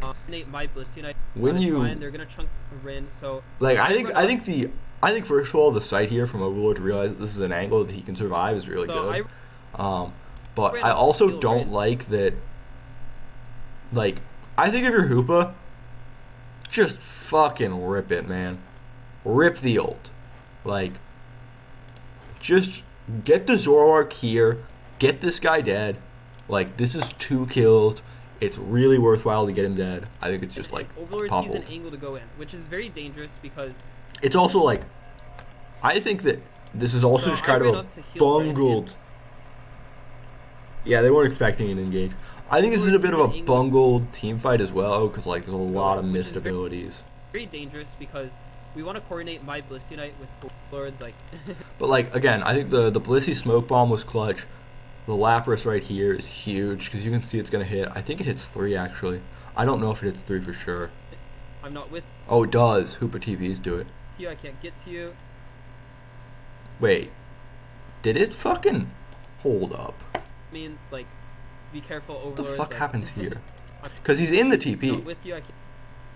Does the TP just go and they don't get rolled? If they don't get TP'd here, if Hoopa specifically doesn't get TP'd back to spawn because of Lapras Unite, that is probably the biggest ult of the game. I don't know if that's exactly what's going on there, but it looks like Hoopa should be getting TP'd here to me, and he's not because of how Lapras worked. That said, I'm not sure why Blastoise got TP'd in that scenario then. I was calming, like... But that's a little... Overlord, like... What happens here? Okay.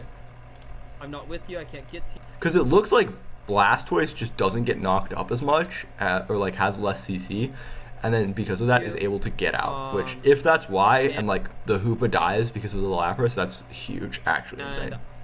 I kind of wasted Blastoise there. That was not a good Blastoise. Yeah, I didn't know that knockup stopped it. I thought it was ignoring that. So knockups, yeah, this Lapras ult is just the reason they win the game. Like, that is the reason they won the game. There's nothing else there. That's just actually huge. So insane. Tonight, I was trying to use it on Overlord, but I believe I did not turn on. Because, like, at this point, the team fight is broken down, and I think that in any team fights that have ever broken down, like, if your front to back dissolves, you favor the team with Comfy. That's just my mentality. Because, like, first of all, these guys have better hands, so they're going to probably be doing more individually, which means that, like, in the 1v1s, you'd expect these guys to come out on top. But 2, yeah, Tenacity saved the Blastoise, but that's... Blastoise gets out, but, like, I don't think it makes that much of a difference.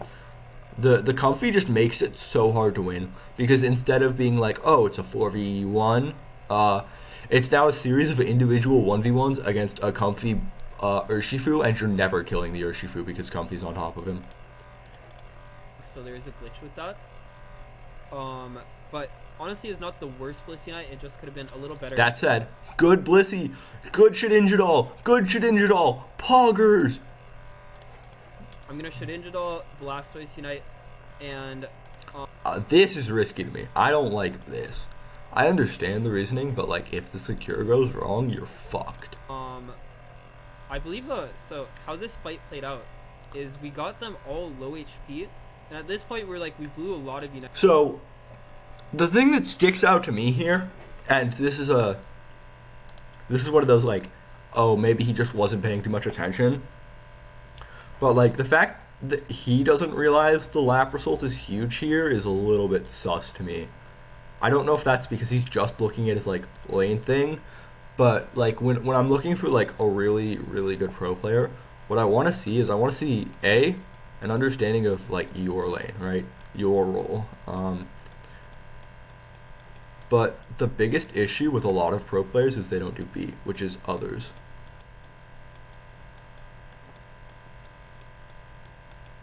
So like this is the biggest thing that I think pro players, and it happens in fucking League and Wild Rift too, but like I think the biggest person that I've seen talk about it is like LS, but like he basically explains it as like when you're doing like draft prep, you need to understand how team fights play out, how lanes play out, and how everything in the game plays out. But like if you're not consciously aware of what other people are doing in the game, it makes their life a lot harder because you can't effectively enable them to do what they need to do.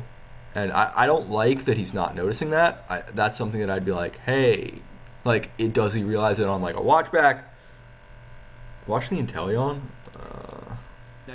Like that's what I'd be looking at. So that's something that immediately sticks out to me. I was calming, like, be careful, Overlord, like I'm not with you, I can't get to you. Because like it looks like he just kind of glances over it. And I kind of wasted Blissey Knight there. That was not a good Blissey Knight. The fuck is Inteleon? He's an angle to go in, which is very dangerous. How do you improve at that?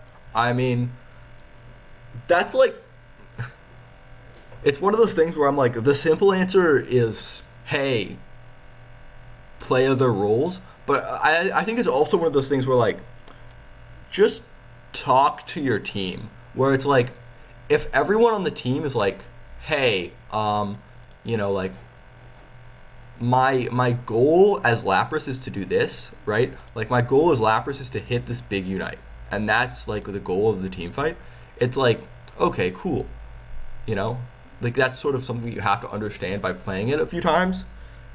And, oh, Rayflip, not the Lapras blog result. Okay, Rayflip, not. Tonight there, that was not a good Blissey. I did not. So, like, earlier in the game, I think the best example of, sorry, I'm the fucking ADHD is getting to me. I'm responding to your comment, Enderman Stick. I don't want to. We're ignoring Paladin Knight temporarily. The way that I do it is, first of all, I'd play other roles. Like, just play a bunch of different roles. In Wild Rift, where I'm still doing some coaching, I've recently just started playing Flex Q, where I just play. It basically gets you playing one of every role every now and then. And it's improved a lot because you recognize things and you're like, oh, I didn't realize that I had this mistake until having done it myself. You know, like small things, right? It's not necessarily like, oh, the macro game is entirely different, but like after playing more topside, I've realized that I have poor wave management. And it's like, oh, I just kind of gotta, you know, do that a bunch. I ignore him terribly. Yeah. But it's like, hey, I gotta, like, by playing the game, I realized, like, oh, I haven't actually, like, I thought I was pretty good at Jax, specifically. And I was like, yeah, I can play Jax. And then I played Jax top lane, because I've only been playing Jax jungle forever. And I'm like, oh, shit, I'm bad at this champion. Like, I don't actually know how he plays in other scenarios outside of the main one that I've been playing him in. And it was similar with, like, Gwen and stuff, like, champions that I've been playing in the jungle mostly, because I'd mostly play jungle. The other thing that I do is I'm always trying to talk to people with, like, how, because, like, the goal is, like, okay, this is we're gonna derail a little bit here. So the goal is, like, you have pro player, you have pro player A, pro player B, pro player C, pro player D, and pro player E, right? And then you have, like, analyst, we'll say analyst F, and then coach G. So the idea here is that you're going to sort of feed all of this information into all of these people, and then just imagine I have lines between everyone. I'm a little bit lazy and I don't want to draw it. And the idea here is that these 5 will sort of combine. The analyst and the coach will talk, and they'll sort of form this like picture of the game holistically. But because maybe these 2 don't talk, they're sending mixed messages about how they view something because of like not speaking to each other and like not talking about the game frankly. And it's like I think a simple thing to do is just play the game with other roles in mind and help other people and like speak to them. Because it's like I enjoy talking to other people because of this. Because I think one of the biggest things for me is like, this is again another personal example, so it's not necessarily any sort of objective truth, but like it took me a while to get used to Ashe in terms of Wild Rift, because I was like, this champion is dog shit and does no damage. Because like that was my thought process. I was like, well, AP carries, which is basically like an Inteleon or like Mew or something, any sort of special attack carries, I think would be a comparison to Unite. Ashe is sort of like a champion that relies heavily on CC and slows, comparatively. Does a lot less damage, doesn't do bad damage by any means. And the way that I sort of got used to thinking about it was by like talking to a bunch of other players and then realizing, hey, the way that they are interpreting the game is incorrect. And then the other thing to consider is, that's not what I wanted to do. The other thing to consider is like, let's say that analysts, so let's say that player A and player B, right? Getting back to the original point about like, how do I improve on like, yeah, sort of. It's hard to explain having not the other. Okay, ignoring Paladin Knight. Continuing. The way to explain it another way, I think, is like, hey, player A and player B have like 33%. No, it's probably more like 40. We'll say 40%. We'll say 40%, right? Both of these players play topside, but he plays the defender role, he plays the support role, okay? That's our example here. Player A and player B will likely have similar views about the game, right? They both have 40% of the puzzle pieces, we'll say. Combined total, they have 80% of the puzzle pieces. The last 20 are like, hey, they view things differently because of how they interact with certain champions in their role, right? Because the way that a Blissey has to interact with a Lapras or interact with a Blastoise is different than how a Lapras has to interact with a Blastoise. And so the way that like, because of how these interactions differ, you have a differing perception of the champion. And because you have this differing perception of the champion, when player A and player B feed the information to their coaches, right? Like the ideal is like the ideal scenario that I described earlier, where like everybody's feeding information to the coaches and the analysts and the coaches sort of build a picture of the game with the players. Because they're feeding like just slightly different information, the results come out different than they should. And it's because like, hey, maybe the way that, because of how Blissey has to interact with the Blastoise, it changes how they think about the Blastoise. Or because of how the Hoopa interacts with the Lapras versus how the Blastoise interacts with the Lapras, they're like, oh, this is still, how do I like think about this game? And it's like the perception that you have over something is highly dependent on the role you play, and that's the best way to describe it. Does that answer your question? Enter. As the only example I can think of, that in Unite, Ashe is Buzzwole, combo heavy grappler type, and then playing a mage like A9. What's a good example? Okay, let's hold up. Where's like, I think this is probably a good example. Where is,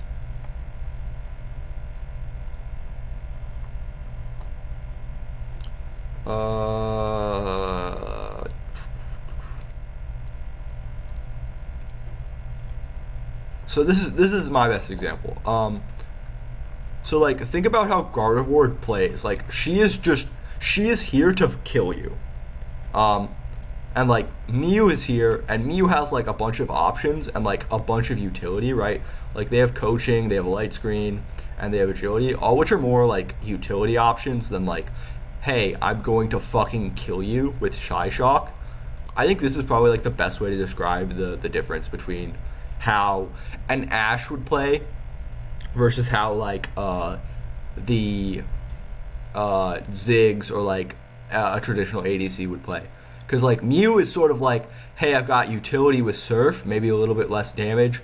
Same with like, oh, hey, maybe I have like a little bit less damage with Electro Ball, but I have more utility with like the execute, and like I have more utility with coaching, and like more movement. Versus Gardevoir, who's like, you're going to die.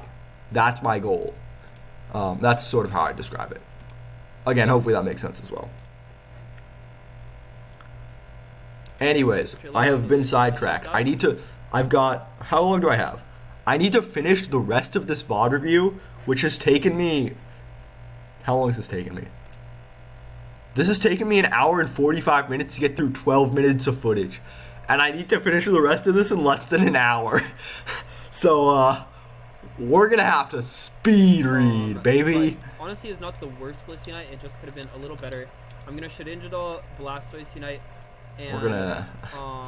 yeah. I believe let's do this. How this fight played out is we got them all low HP, and at this point we blew a lot of Unites. We already talked about this because I was like, yeah. To mid, so we knew we had to finish it. It's gonna be a flip. Oh, I wanted to look at the Inteleon real quick. A lot of Unites. We're gonna have to flip the Rayquaza. So, Overlord also gets the Zoroark very low. What the fuck is he doing? We had the Hoopa coming back to mid, so we knew we had to finish it. It's gonna be a flip, and I hate that. I understand the logic of like, if I position over the wall, I'm a lot safer, but at the same time, you're just seeding the idea that like we're flipping, and it's like, okay, I guess, man. Yeah, it's like, it's intelligent in terms of the fact that like, hey, we're going to flip it, but at the same time, if this doesn't pay off, he's just trolling. It's like, I don't like results-based analysis because I think that it's stupid and the results shouldn't change how you think about something. But this is one of those times where, like, depending on the outcome, this decision is radically better or worse. Where, like, if he does get it, he's really, really smart. If he doesn't get it, he's kind of throwing the game away. Like, because if he's over here, he's much more susceptible to dives, but at the same time, he can also put a lot more pressure on the Hoopa and the Blastoise, as well as the Leafeon who's in here, where, like, if the Leafeon gets us here, it's entirely different. I don't know. Like I said. With Parasan. So, honestly, that's our best odds. If you look at the EXP before this Ray fight even starts, we're honestly so fucked on you. He's talking about being fucked on EXP, but it's honestly like 1, even. That's 2. That's 1. It's even. It's not that bad compared to how it was earlier. Let's be clear. This is not good, but this is way better than it was. EXP. Overlord was level 12 when this fight started. He does trickle level 13 like mid fight. But we were all level 12 for this fight. They have a level 14 Zoroark, level 13 on both carries. So, we gotta skip through this.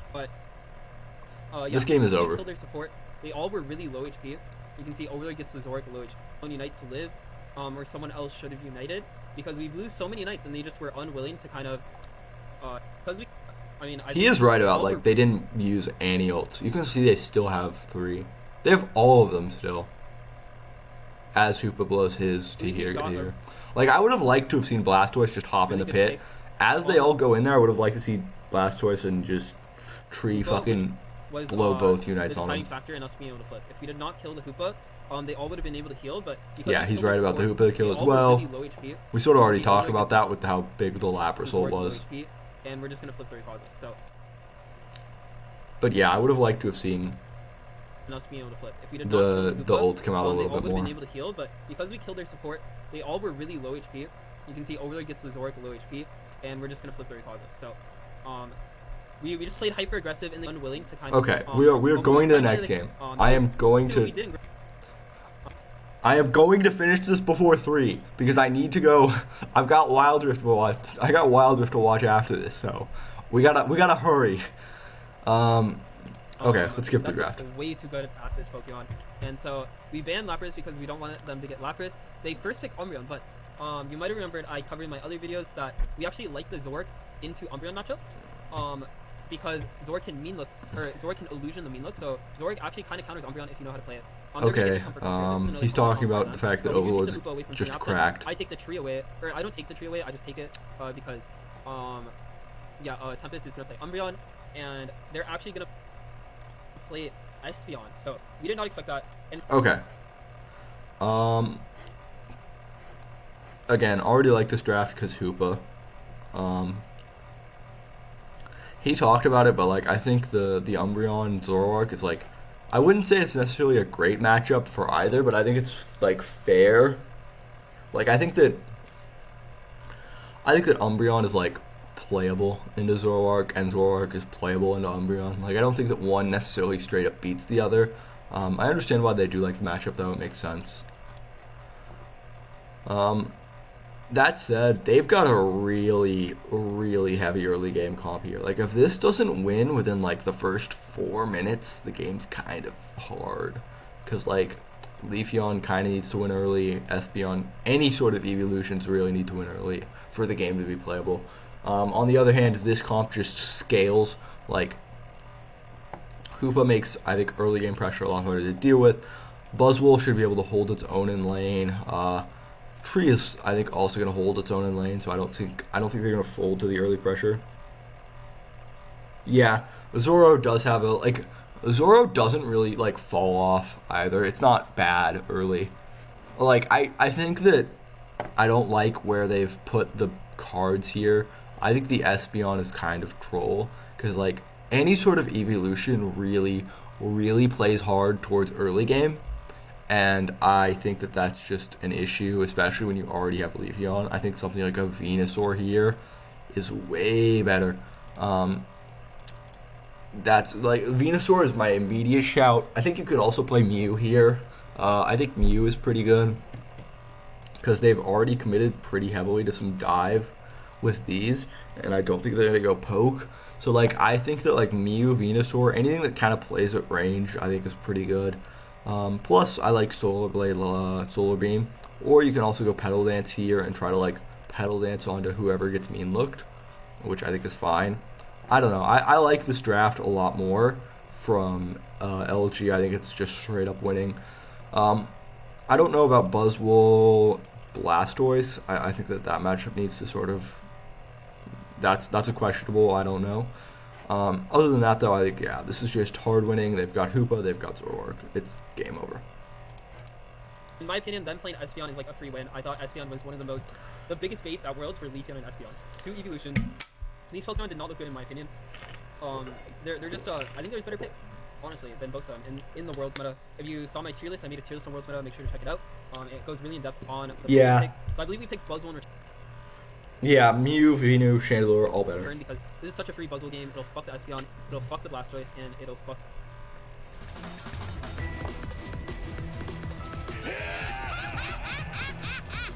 Okay. The Leafeon. It only fucks Rapid Spin Blastoise, but from my analyst info, I had never seen Neva play a Surf game, so obviously you can... Again, you can already tell, good scouting. They know that he's never played Surf, like... Just good shit that I like to see. Surf, but he's not going to be comfortable on it, which is our goal, right? At Worlds, people are already nervous. Getting them off comfort picks, while also like we are on our comfort picks, is the goal in draft. Especially because So if he's saying that that's his goal in draft, I understand a lot of the picks. That said, I don't like that being your goal. I think that you should also be aiming to win draft in terms of like themes and synergy as well. So, just not a fan of that. I think we were the most flexible team at Worlds. We could play so many Pokemon at a high level. So that was definitely the goal of our draft. That's also true. They are just the most flexible team, which is why they won. And we did achieve it a little more this game. You can see we're learning from experience. But obviously, next time we face them is where we really learn, and we fuck them draft every single game in grand finals. I can't wait to cover that for you guys. Yeah. So Rin unfortunately did not get his score off. It was going to be kind of bad for the Buzzle lane, but it's not the worst because he didn't die. Junior absent with an insane steal on that mid one, so they're going to be winning the top path. Our Zora's going to come down early here to the bot path, and we're just going to score on their pad. I like this though. They're just getting the early pressure. Like I said, as these three, you need to win like levels 4 to 6. Like you need that. I imagine it's fucked a little bit, but buzzed into Blastoise just seems cringe. Like I would just imagine Blastoise is gonna get fucked in this lane, but I'm not sure. It's hard to tell. And it's such a free gank for like a Squeeze or Urshi, because you can just get your scores in early. And the Leafeon comes down here. The Zora's gonna kill him, so really good start for us. Elo decides to rotate down to help. I don't really like that rotate that much. You can see it really didn't do much, but we're hard winning bots, so at the end of the day it doesn't really matter. We're gonna send Overlord back up, and again, this is just Hoopa being fucking Hoopa. Like there is no way that this is actually fair. Fortunately, the Blastoise did have dash up, so we're not gonna get much out of it. Overlord with an insane illusion. Did you see that illusion, guys? So Leafeon comes in with a Solar Blade, and Overlord actually. I don't know if this is intentional or like it's just a read, but this like fucking insane, dog.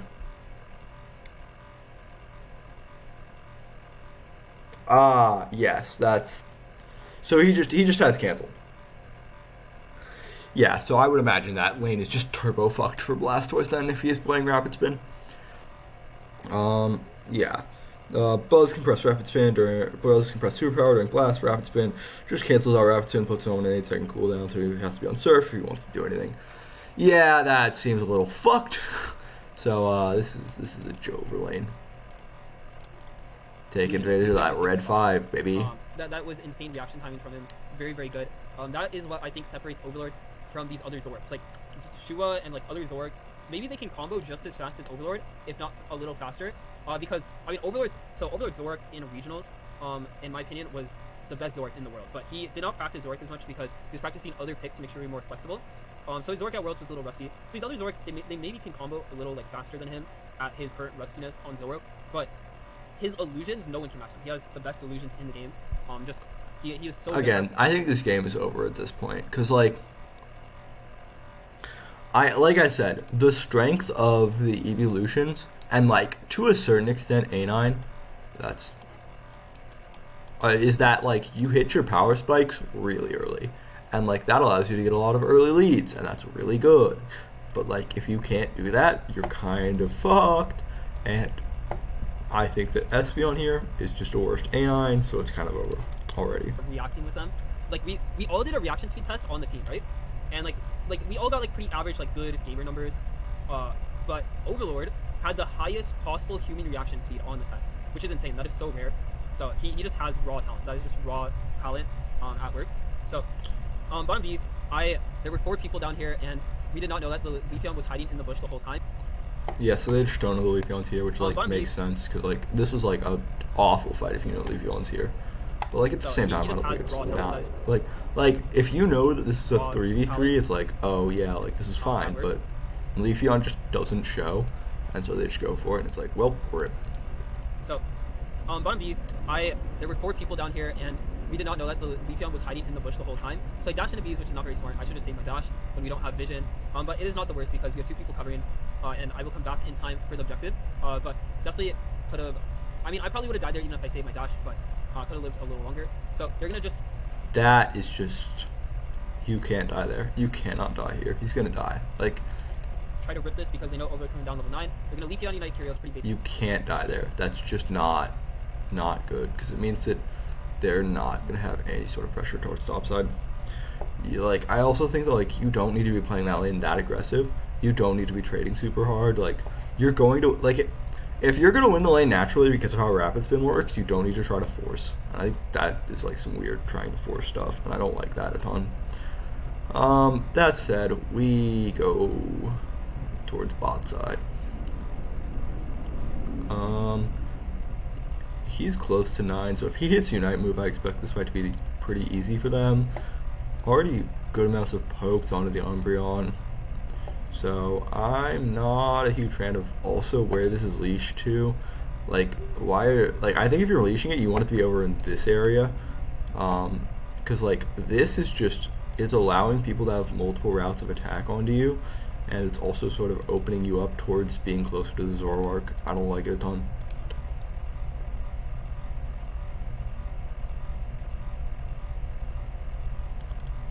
Basic stuff. Overlord's gonna... That's just a good secure. And, what? Fuck, where did they take all this damage from? We're gonna leafeon Unite Curios, pretty basic stuff. Overlord's gonna... Oh, they just get hit in the Unite move. So, Espeon just rolls them. He knows he can't steal, so he's just preserving his health bar in case they int. So you can see here, insanely... This is good combo. Like, although I will complain about teams going in after the objective, I think that this is a fine fight because, like, already, like, a good amount of damage, and he knows that he can burst the carry of the Leafeon down. So, I think it's fine. Fast combo. Insta-killing the Leafeon, really good target priority by Overlord, and he's just going to kill the Espeon, and this is the Overlord show. He might go down. Okay, he messes up the illusion on the Pollen Puff, but he does live, and we're going to Hoopa reset him up, and yeah, just insanely well played by Overlord. He hard carried that. We're going to have... Yeah, so I really like that. So, he's talking about the over at this point, but, like, I think that just the... Like I said, I think knowing your angles is really important, and I think that so far I've really been impressed with the angles that he's taking. You know, you talk about Hoopa portal. And we're going to Hoopa reset him. He might go down. Okay. Yeah, no, clutch Hoopa portal, 100%. Like, talking about last game, though, like, his Urshifu angle, like, was really risky, but, like, he was right about how much damage you could take and all that good stuff. Oh, yes. I love that you can just reset someone to full health for 0 cost. 7-second cooldown, by the way. Very fun. Priority by Overlord, and he's just gonna kill the Espeon, and this is the Overlord show. He might go down. Okay. Well, I mean, this is already fucking insane. But yeah. Puff, but he does live, and we're gonna Hoopa reset him up, and yeah, just insanely well played by Overlord. He hard carried that. We're gonna that's funny. That's really funny. Oh my god. Oh, I did not notice that on first. I did not notice that on first glance. That's insanely funny. I hate Hoopa. Let me out of this misery, man. That is not okay.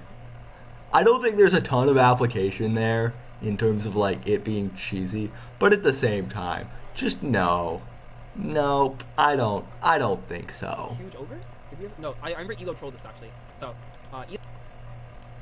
Elo trolled the math, but it's all good. I think I trolled the math one series, so we do have a running joke in NA Pro scene where, like, NA math is the worst out of all regions. But honestly, we didn't choke the math out bad in a lot of series. So, they do kill Overlord, which is unfortunate. Overlord dying does give a lot of XP, but it does apply a lot of pressure, which we're going to be able to use to pick up the kill 1v2 on the Blastoise topside. And now they're going to rotate like 4 top. I believe they're going to keep their defender bot. We're going to do the same thing where I stay bot against Tempest, and I'm just farming bees now for free. Once I farm bees, I decide, hey, we should just 5-man. I'll let Tempest score bot if you want. Oh, actually, we sent Buzzwole down. I like the swap. So this is really cool because Buzzwole gets to use Unite move to... That was frame perfect. That's insane if it's frame perfect. That's really good if it's frame perfect. I was just like, oh, you just drop it down, you know the timing, you're good. Because, like, as long as you do score, I would imagine you have a few frames to get it done. Because, like, don't you have whatever frames are... Like, as long as you drop it down and the score starts around a similar time, you're good. Because, like, as long as the animation starts, doesn't it take you or does it not? But, off topic. Buzzwole gets to use Unite to get that kill onto the Blastoise. Although it doesn't do a ton in terms of, like, creating a fight advantage, I think it's really nice. And then that allows Buzzwole to just swap down bot side, so he's the one who gets the match, so it's still a 4v4 in terms of Unites. And players, right? Because you see 1, 2, 3, 4. Oh, Hoopa doesn't have ult, so... Oh, he's also a level 8, so 1, 2, 3, 4. That's a bit unfortunate then. You'd like to give him the 9, try to give him the ult. Sports speed, increase more people standing on it, different ones in animation. That does explain, because, like, you can see... It's because I believe they're going to in insanely well played overlord, and he's just gonna kill Espeon, and this is the overlord. And we're gonna Hoopa reset him up. And yeah, just in. Because, like, I don't know if this is. I don't know how many frames you have to do that, because, like, it just looks like they score at a similar time. I'm not sure how close it is together. But, like, yeah, that is actually just insanely good. I don't know if that's luck or skill, but what, you know, that's not bad. Pick up a kill, one man. I'll let Tempest score bot if you want. Oh, actually, we sent Buzzwole down. It's because I have Unite, Buzzwole doesn't. So Buzzwole can just go pressure scores, but Tempest... Yeah, so the biggest issue here is I don't like that Hoopa's only 8. I think that you'd like to get him to 9. Just waiting here, and... Good secure, though. What did they secure it with? Just a crit auto? It's because I have Unite, Buzzwole doesn't. So Buzzwole can just go pressure scores, but Tempest is just waiting here. Yeah, just a crit auto, it looks like. And Curious does get an insane burst, by the way. Regi, but he does die for it. I believe they used blastoise Unite. I exchanged my True Unite, and we are gonna look to push this with Hoop Unite. We're gonna send Buzzwole up, and Curious is gonna be. So Hoopa hits 9 here, which was really big because lets the Buzzwole move towards topside now that the Espeon's or Umbreon's pushed in, and then this means that you can probably escort the Regi eleki in, and then as long as you don't troll math, you'll get a big cap.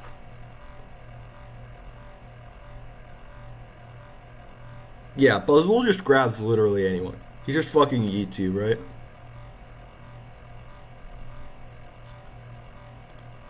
Able to come back invincible. Something really broken about Hoopa. And we're just going to 5-man this with all Unites. Overlord does die, but it should still be pushable, I'm pretty sure.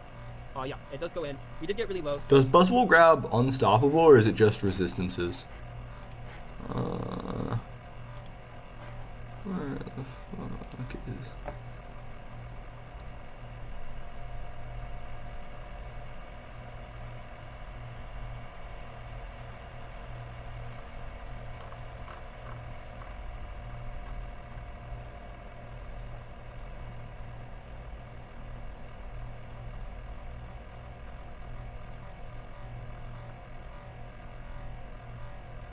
resistant unstop. Resistant not unstoppable, thank Christ. Okay, thank goodness. I was like, grabbing unstoppable targets would make me want to die a little bit. Oh yeah. I'd also be abusing Buzzwole indization. 100%. That is where I trolled the math, by the way. So Elo trolled the math once, I trolled the math once, which is bad type. Also, love that you can just reset your entire team and then immediately rotate bot side because you have a pad. That is really bad. So if Elo didn't troll bot side, we would have had 15 more points from that, because he scored 14 instead of our 30. If I didn't troll there, we also would have had 50 more points, which would have equated to a 200 point lead. Instead, it's like a... I mean, he is talking about it. Like, points are a good amount, especially with the XP. Like I said, I don't care about points pre-230.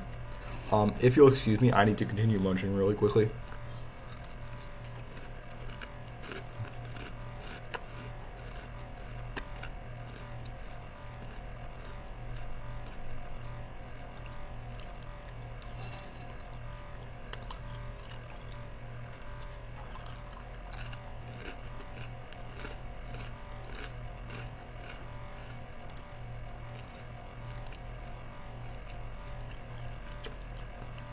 Okay. I have munched. Let's continue. It's like a 130 or 160 point lead, which is not like good. I mean, Zoroark insanely fast on these objectives, by the way.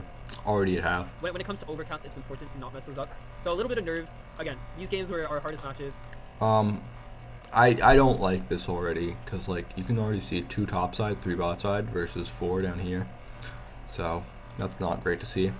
Because like, even though they do have both pads in, Blue's doing a pretty good job of farming and like maintaining it so that it's pretty even. Because like 1, 2, 1, 2, 1, and then even.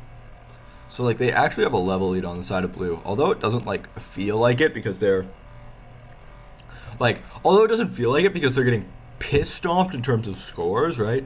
Like no pads on either side. They are not doing bad in terms of like levels. I wonder how often they're hitting tab. I'm checking scoreboard. I'm used to hitting tab in terms of like just using league terminology. That's the terminology I just also use in Wild Rift. It's a lot easier to be like, oh yeah, how often do you hit tab? And just check scoreboard. But Because, like, this looks like something where it's like you should be checking scoreboard and noticing that, like, you're not actually that far ahead. Is not good. Good steer by leafeon. Often, I imagine. Yeah, I know that on mobile, at least, it's a pain in the ass to tab in and tab out because of how the scrolling works. But I imagine it's a lot easier on console because you can probably just hit a button. But at the same time, it's like, because, like, the reason that you hit tab a lot in, like, League and, like, Wild Rift is, like, you want to see CS numbers in League, gold in Wild Rift, and, like, what items people have. There's not really that much reason to hit tab in this game, because I don't think it shows you movesets. And, like, the only thing that you'd be looking at is levels. It's just one of those things where I could, like, it's just, like, weird enough where I could see teams not doing it. Like, one of those things where I'm like, I would bet a lot of teams do it, but it's just like one of those like small niche things that I could see teams not doing every now and then. It does go down again, so he's not having fun this game. Zork is a lot harder without a pocket. You're gonna die a lot, which is why Shua's insane performance on Zork the first game was so good. That's fucking insane. Like, I don't think this is necessarily that bad of a portal, by the way. I just think that like the blastoise takes what is like the right option. Have a huge unite move to because I know that he's probably gonna talk about this was just feels about the portal. Portal way too far up. Like again, like Blastoise, it's pretty obviously a Blastoise unite. So Elo needed to place this like in our speed flex. I remember Curious making a small comment complaining about that the portal. Because like it just looks like it's reaction. Shows movesets and levels. You don't need. What the fuck? That's insane. It shows moveset and level, and you don't need vision for it to proc either, so... Wait. Then wouldn't you know where people start in jungle? No, because it's same level. So you don't know which side they'd start on. Because you do hit... You would hit the levels off different times versus ball toy and buffs, wouldn't you? So I guess you could time that out if you just hit plus and then AFK farmed for a few seconds. Yeah. I think like the difference is like maybe like 2 or 3 seconds, so it's not actually that big in terms of where you can see if like, hey, did they start buff or did they start ball toy? That is true. You can see like which version they go for Urshi Fu. I can't think of any other times it'd be like super useful. It might be useful for like seeing what move Mew goes level 1. Seeing like if they go some weird like, because like I know Mews will go like Electro Ball level 1 pretty often. Sometimes they'll go like coaching. Yeah, Beam or Pedal is also pretty nice. There's definitely applications if you can see movesets. Liquidation versus Snipe Shot I think might also be good to consider. It happens if you're and hitting tab often. Honestly, the block break is not that bad. After they get the objective and kill Overlord, that's already really bad for us in snowballing the game. So them breaking by and us getting on Dinos is not the worst, because that's actually better than them holding onto the pad. I honestly think in those situations, not breaking the pad is I think he's 100% right that they shouldn't have broken pad, because like they're getting double Audinos and they are like already ahead a good amount in terms of XP, and I think that like not breaking pad is actually better because like they're pretty far ahead for like they got a level lead on a couple of carries at this point. It might be worth it. I don't know if it's for sure, but like I understand the thought process, because like how much point difference would it be if they didn't break pad? That's already is gonna have that Blastoise unite. So Elo needed to place this, like, unfortunate, and that is gonna 40. Happen. That the portal you see 40. But it happened. Yeah, so it's just 40-40, which like it's a little bit different in that scenario, because like then Espeon probably doesn't hit 12. That's already really bad. So it's like I don't know about that actually. Because I think the XP actually matters there. Because that's actually it's a bit hard to tell. I honestly think in those situations, not breaking the pad is a low-key better, because we would have been so fucked on experience and they would have had a lot of experience back. So it's just Unite timer. So again, he is saying like he's worried about them being a little fucked on experience, But like, I think that it's more worthwhile to just get experience on towards the Espeon and the Leafeon. Because like I'm saying, I still think these champs just fall off so hard past like the mid game. See a lot of like low value knights being blown out of nowhere, just trying to get value. You know, again, this is what I talked about last game. You might look low value, but when it's a timer, like when you should.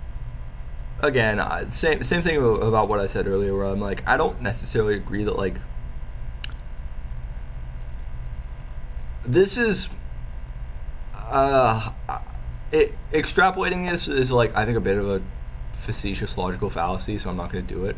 But like I think that like strict adherence to timers is really bad, and it like if you're like I have to do this on this timer because like otherwise I'm like losing value if I don't have Unite at Rayquaza, but at the same time there's a lot of value in like getting a kill at 215 or 210 because of how death timers work. So like I said, I think that there's a bit more discussion than like, hey, just use it at timer every time. A lot of time you should just use your Unite. You shouldn't worry about hitting with the 5-man Unite.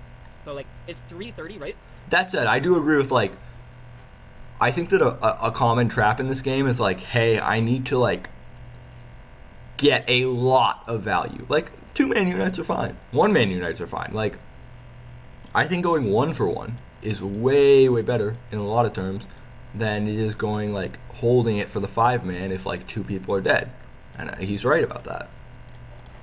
So I can tree Unite, and if I tree Unite, I don't have to farm at all, and I will get my Unite back. So there's literally no point to not tree Unite, because you just want to have your Unite on spawn at 2 minutes. You're probably, in this game state, you're not going to Unite at like 220, because... That said, given what I have said earlier, it's really important to me that he understands, like, again, if I'm a coach here, I'm thinking from like a coach perspective. Obviously I have no relation with any of these guys on LG, but the fact that he realizes that is like, boom, I love to see that. That's a ding +1 gold star. Like, where's okay, hold up,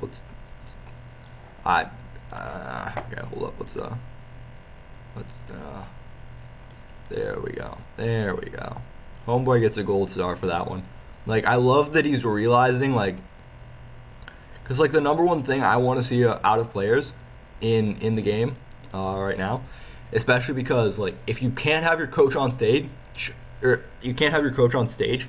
I want to see players that like understand what their win condition is, understand why they're doing certain things, and because if you understand, like, if your process is good, that means that your logic will get there. Like it's the classic, like, oh, 2 + 2 = 4, and then like it's not that you came out with 4, it's that like you showed your work here. Like, I'm a fucking math teacher in preschool, you know? Like, this to me is way more important, because it means that you understand if like it's a 3 + 2 scenario, it's not going to equal like 7 or something. Like, that to me is way more important than understanding, hey, like, we arrived at the correct answer one time.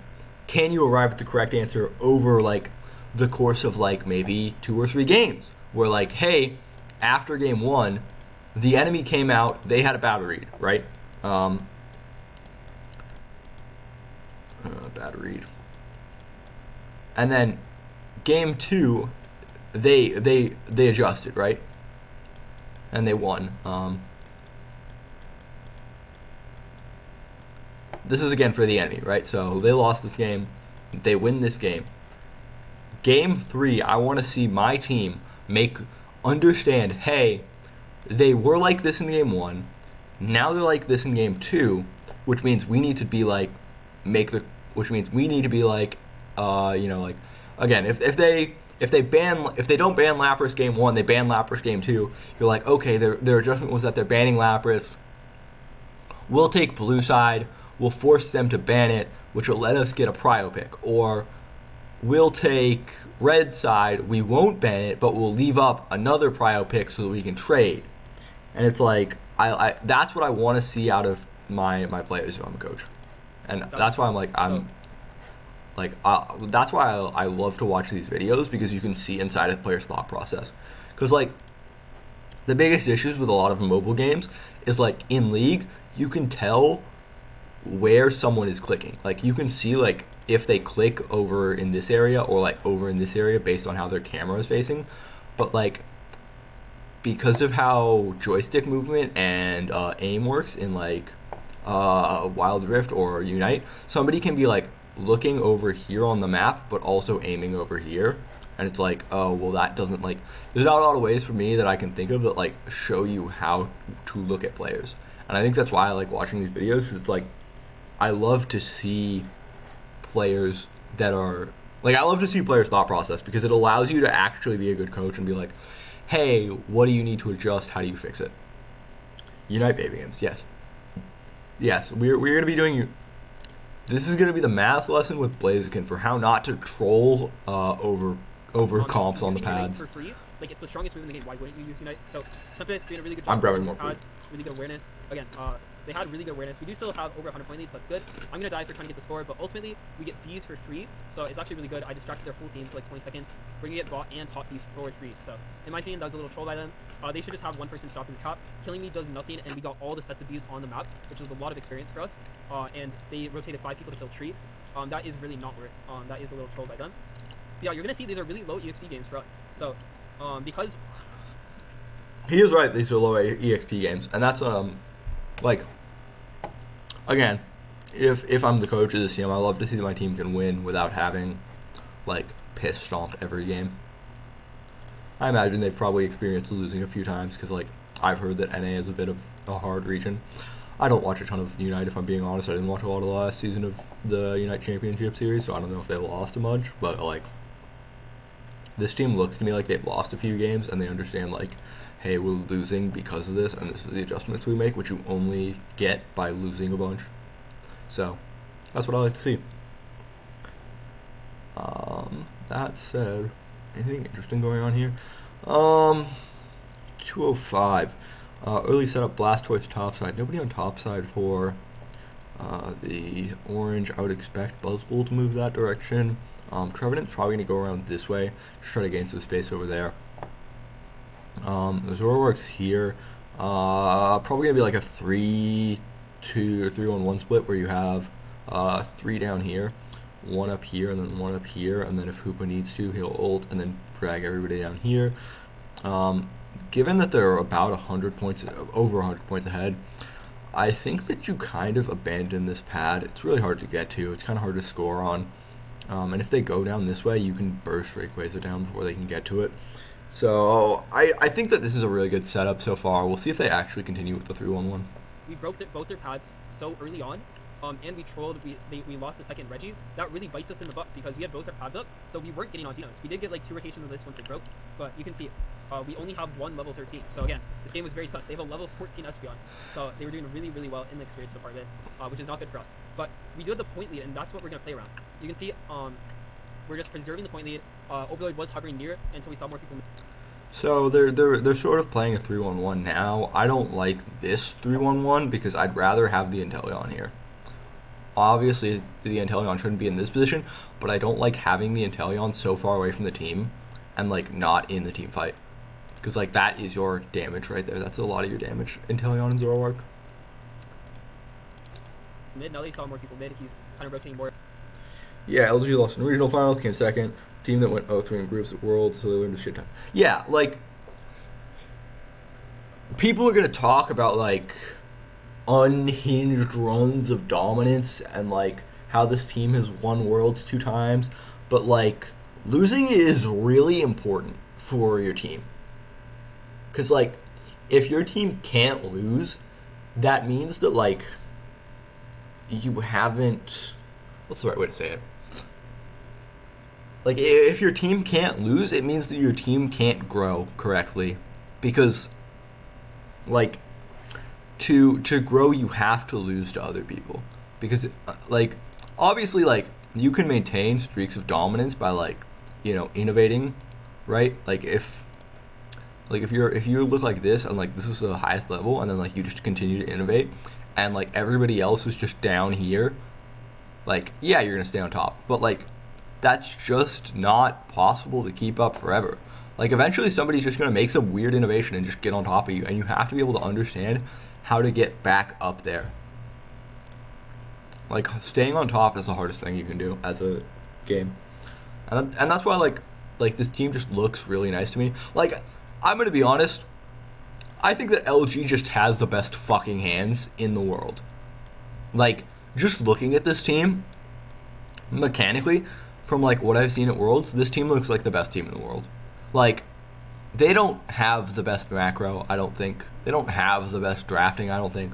But, like, at the end of the day, like, it's the fucking IQ curve meme where, like, it's like, you know, the Dumbo over here who's like, you know, just kill.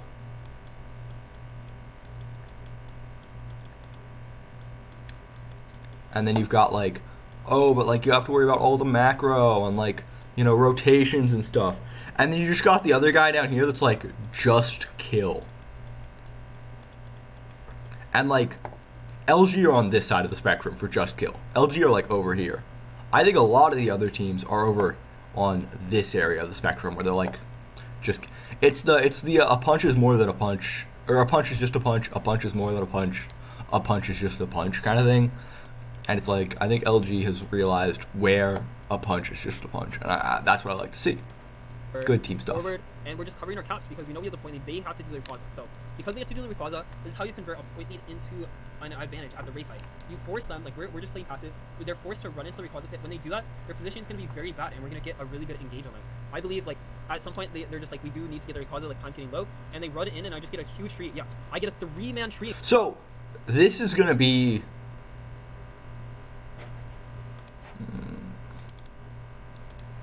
I'm gonna pop open this real quick. Give me 1 second. I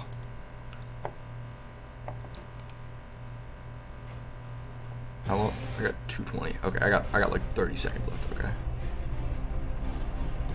Just because we're apart doesn't mean we. They have a level 14. Where is the first game?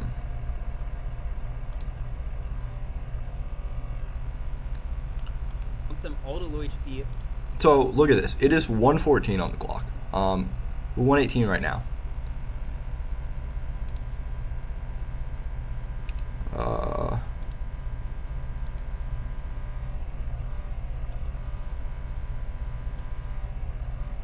So they have now just secured Rayquaza with a minute left. Like, I think that this is, like, slightly too early. Obviously, it's only a difference of, like, 4 seconds. But at the same time, like, think about the space that they had. You know, like, the space that LG had, think about where the fight occurred. And it's like, oh, the fight was down here in this area. You know? Like, LG had forced a lot of space in this way, especially with the Urshifu, you know, coming down here, making a great read. And then, obviously, the huge lapras ult down this way, because they're all in a choke. But, like, this is sort of the opposite thing, where, like, these guys come in this way, they don't have a ton of space control.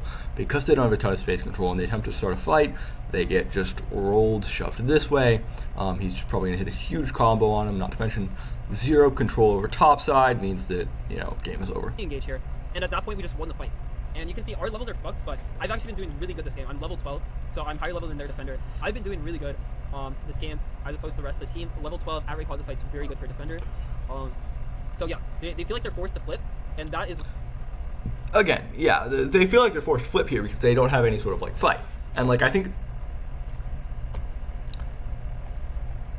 that this is one of those things about, like,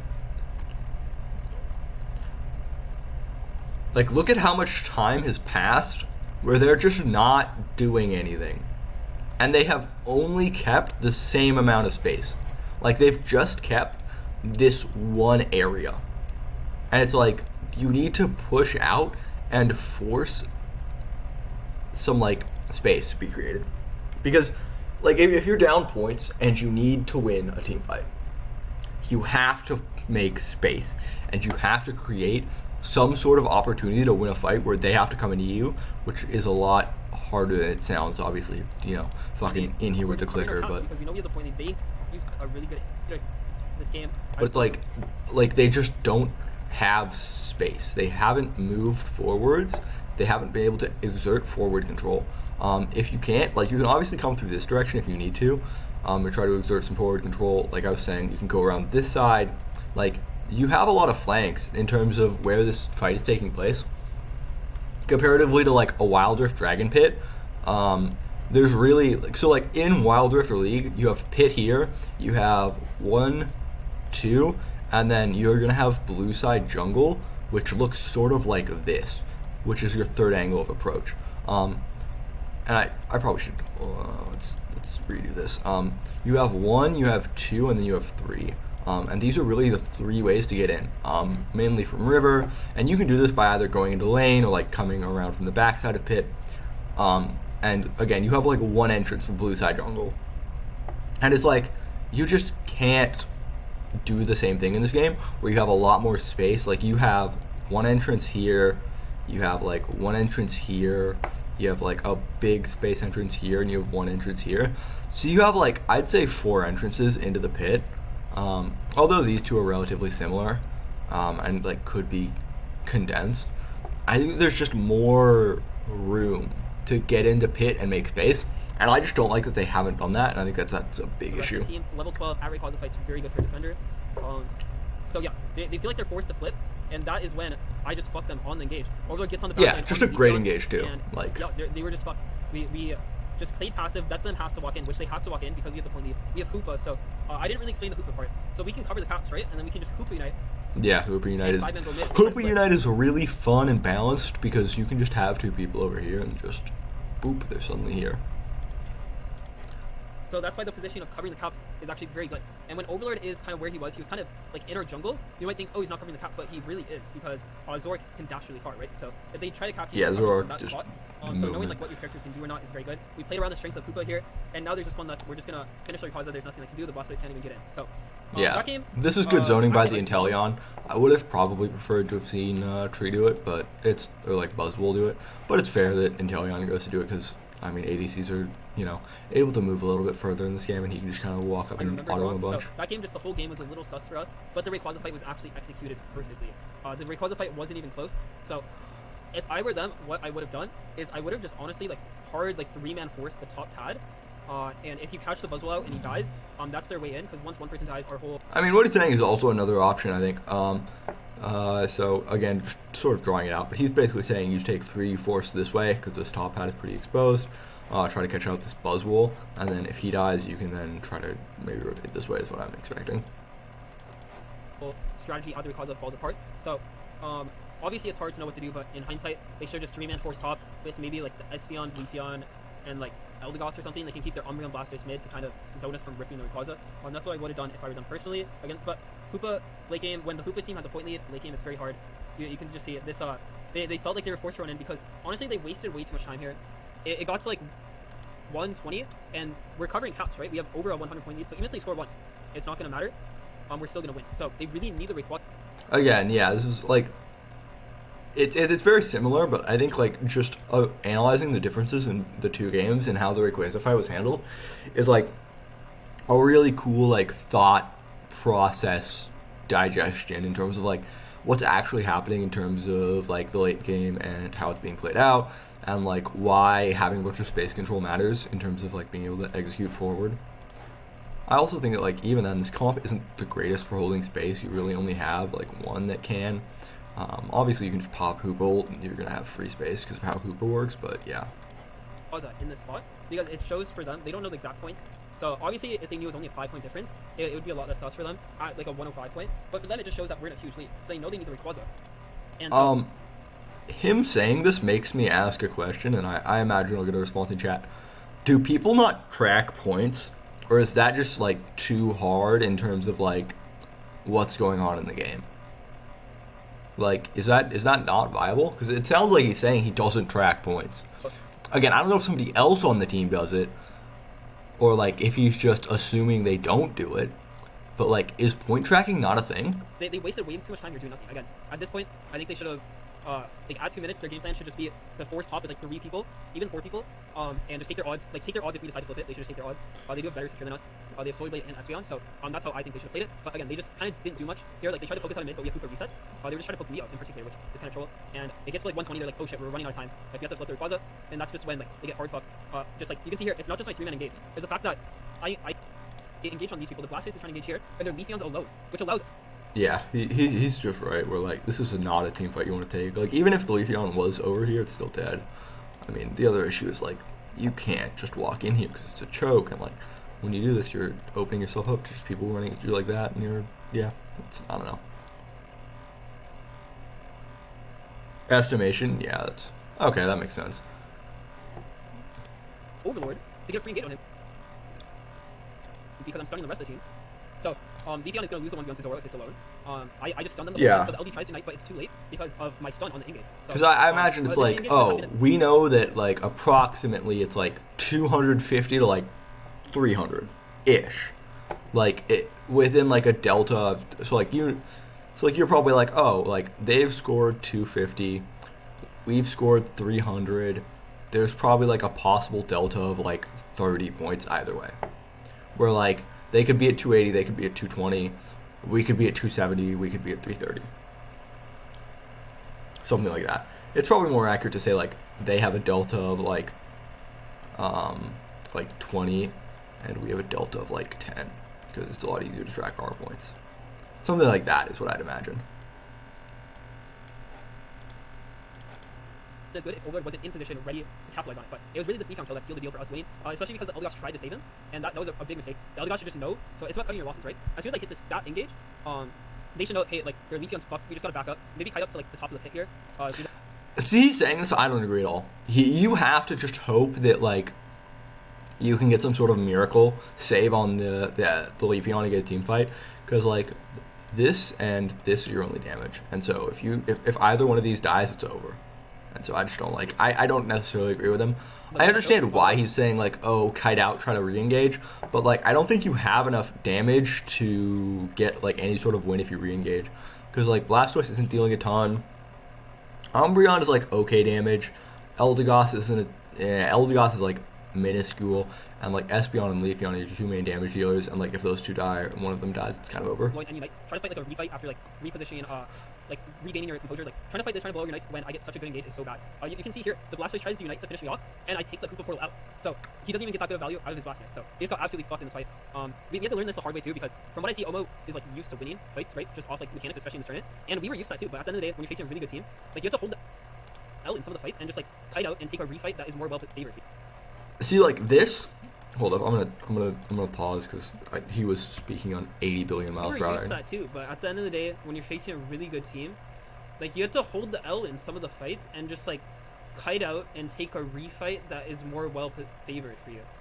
This to me is the signal that LG has like understood some stuff that a lot of teams don't. Because like if you watch a lot of the group stage games, you'll just watch teams just kind of run at each other like for 10 minutes straight without any care in the world. But like the reason that I like LG as a team is because like they have a good idea of what's going on, they like have a solid macro understanding, but most importantly they're willing to just like say, hey, we lost, let's get the fuck out of here, and then come back and live to fight another day.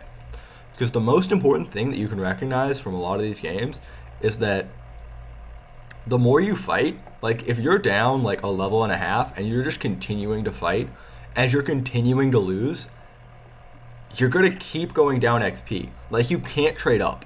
Comeback XP is still like, comeback XP I would argue is a problem in terms of how much XP it gives you, but like you can't actually fight upwards. Like you can't fight up in terms of XP, because like even if they go like 2 for 1, 2v1 is fine.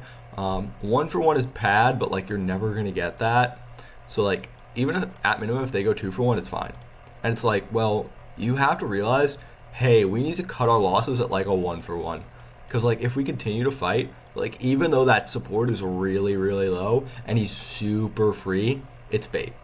And that's why I like it. Like this is just it's signs to me that they have like reached an in-game maturity that like not a lot of other teams have in the scene. Like they might think, oh, like our levels are so good. Like I don't, like I said, I don't necessarily agree with it here because I'm like my mentality is that like the only two people that can really win this game are leafeon and espeon, and like he also talked about it earlier, but the only method of secure they really have is the leafeon. So like if the leafeon dies, suddenly it becomes a lot harder to like get a convincing flip, and I think that's probably why they're really trying to keep the leafeon alive. We've been playing so well mechanically, like even though this fight started so bad, we can still win. No, like you have to be the one to start the fight well, so they just had to kite out and try to get a refight. If they did that, they honestly would have had decent odds on the game. We would have. He says that. I don't agree at all. Like I said, I think that they just had zero space, and like, don't fall for the bait. Just don't try to refight them. You don't need to. Yeah, and every time he's just listen. I think the best way to describe it is like you're saying every time you see a support alone, that's fucking bait. That is true, but I think the best way to describe it is like assume that everything is bait, and then operate under that assumption and be like, okay, if this is bait, how do I make it so that I'm not getting rolled by this? Like, even if it's just a 1v1 top lane, you gotta understand that. The other thing is, I don't know if it's necessarily like a thing about Unite that is like, oh, we haven't developed it, but like, there are also tells. I don't think Unite has developed to the point where like there's standardized laning enough to the point where you can be like, oh yeah, that's a tell. But like, if somebody's acting sus, don't buy it. And like, yeah, it's just have just killed the leafeon and that was it, and there would still be 4 live. And honestly, they would still have good odds, in my opinion. But he's talking about them having good odds, and like I don't necessarily disagree that like the fight would have okay odds, but I think that the biggest issue is just that the secure is right here, and when you see that die, it's like, well, the Zoroark can just re-engage, and like once the Zoroark re-engages, it's going to kill the Espeon, and we're back in the same position because the Leafeon will have respawned at that point. Yeah, honestly, I just don't think it's that. I don't think that's that. I still think they're a really good team. They obviously played. Okay, well, that's the end of the video. I'm gonna be honest, I'm done. I'm fucking tired, man. That said, it was very enjoyable. Thanks for Paladin Knight and Enter Mystic for showing up. This will be on the YouTube. If you are seeing this on YouTube, I do live stream on Twitch, twitch.tv/mblazekinq. That will be the end.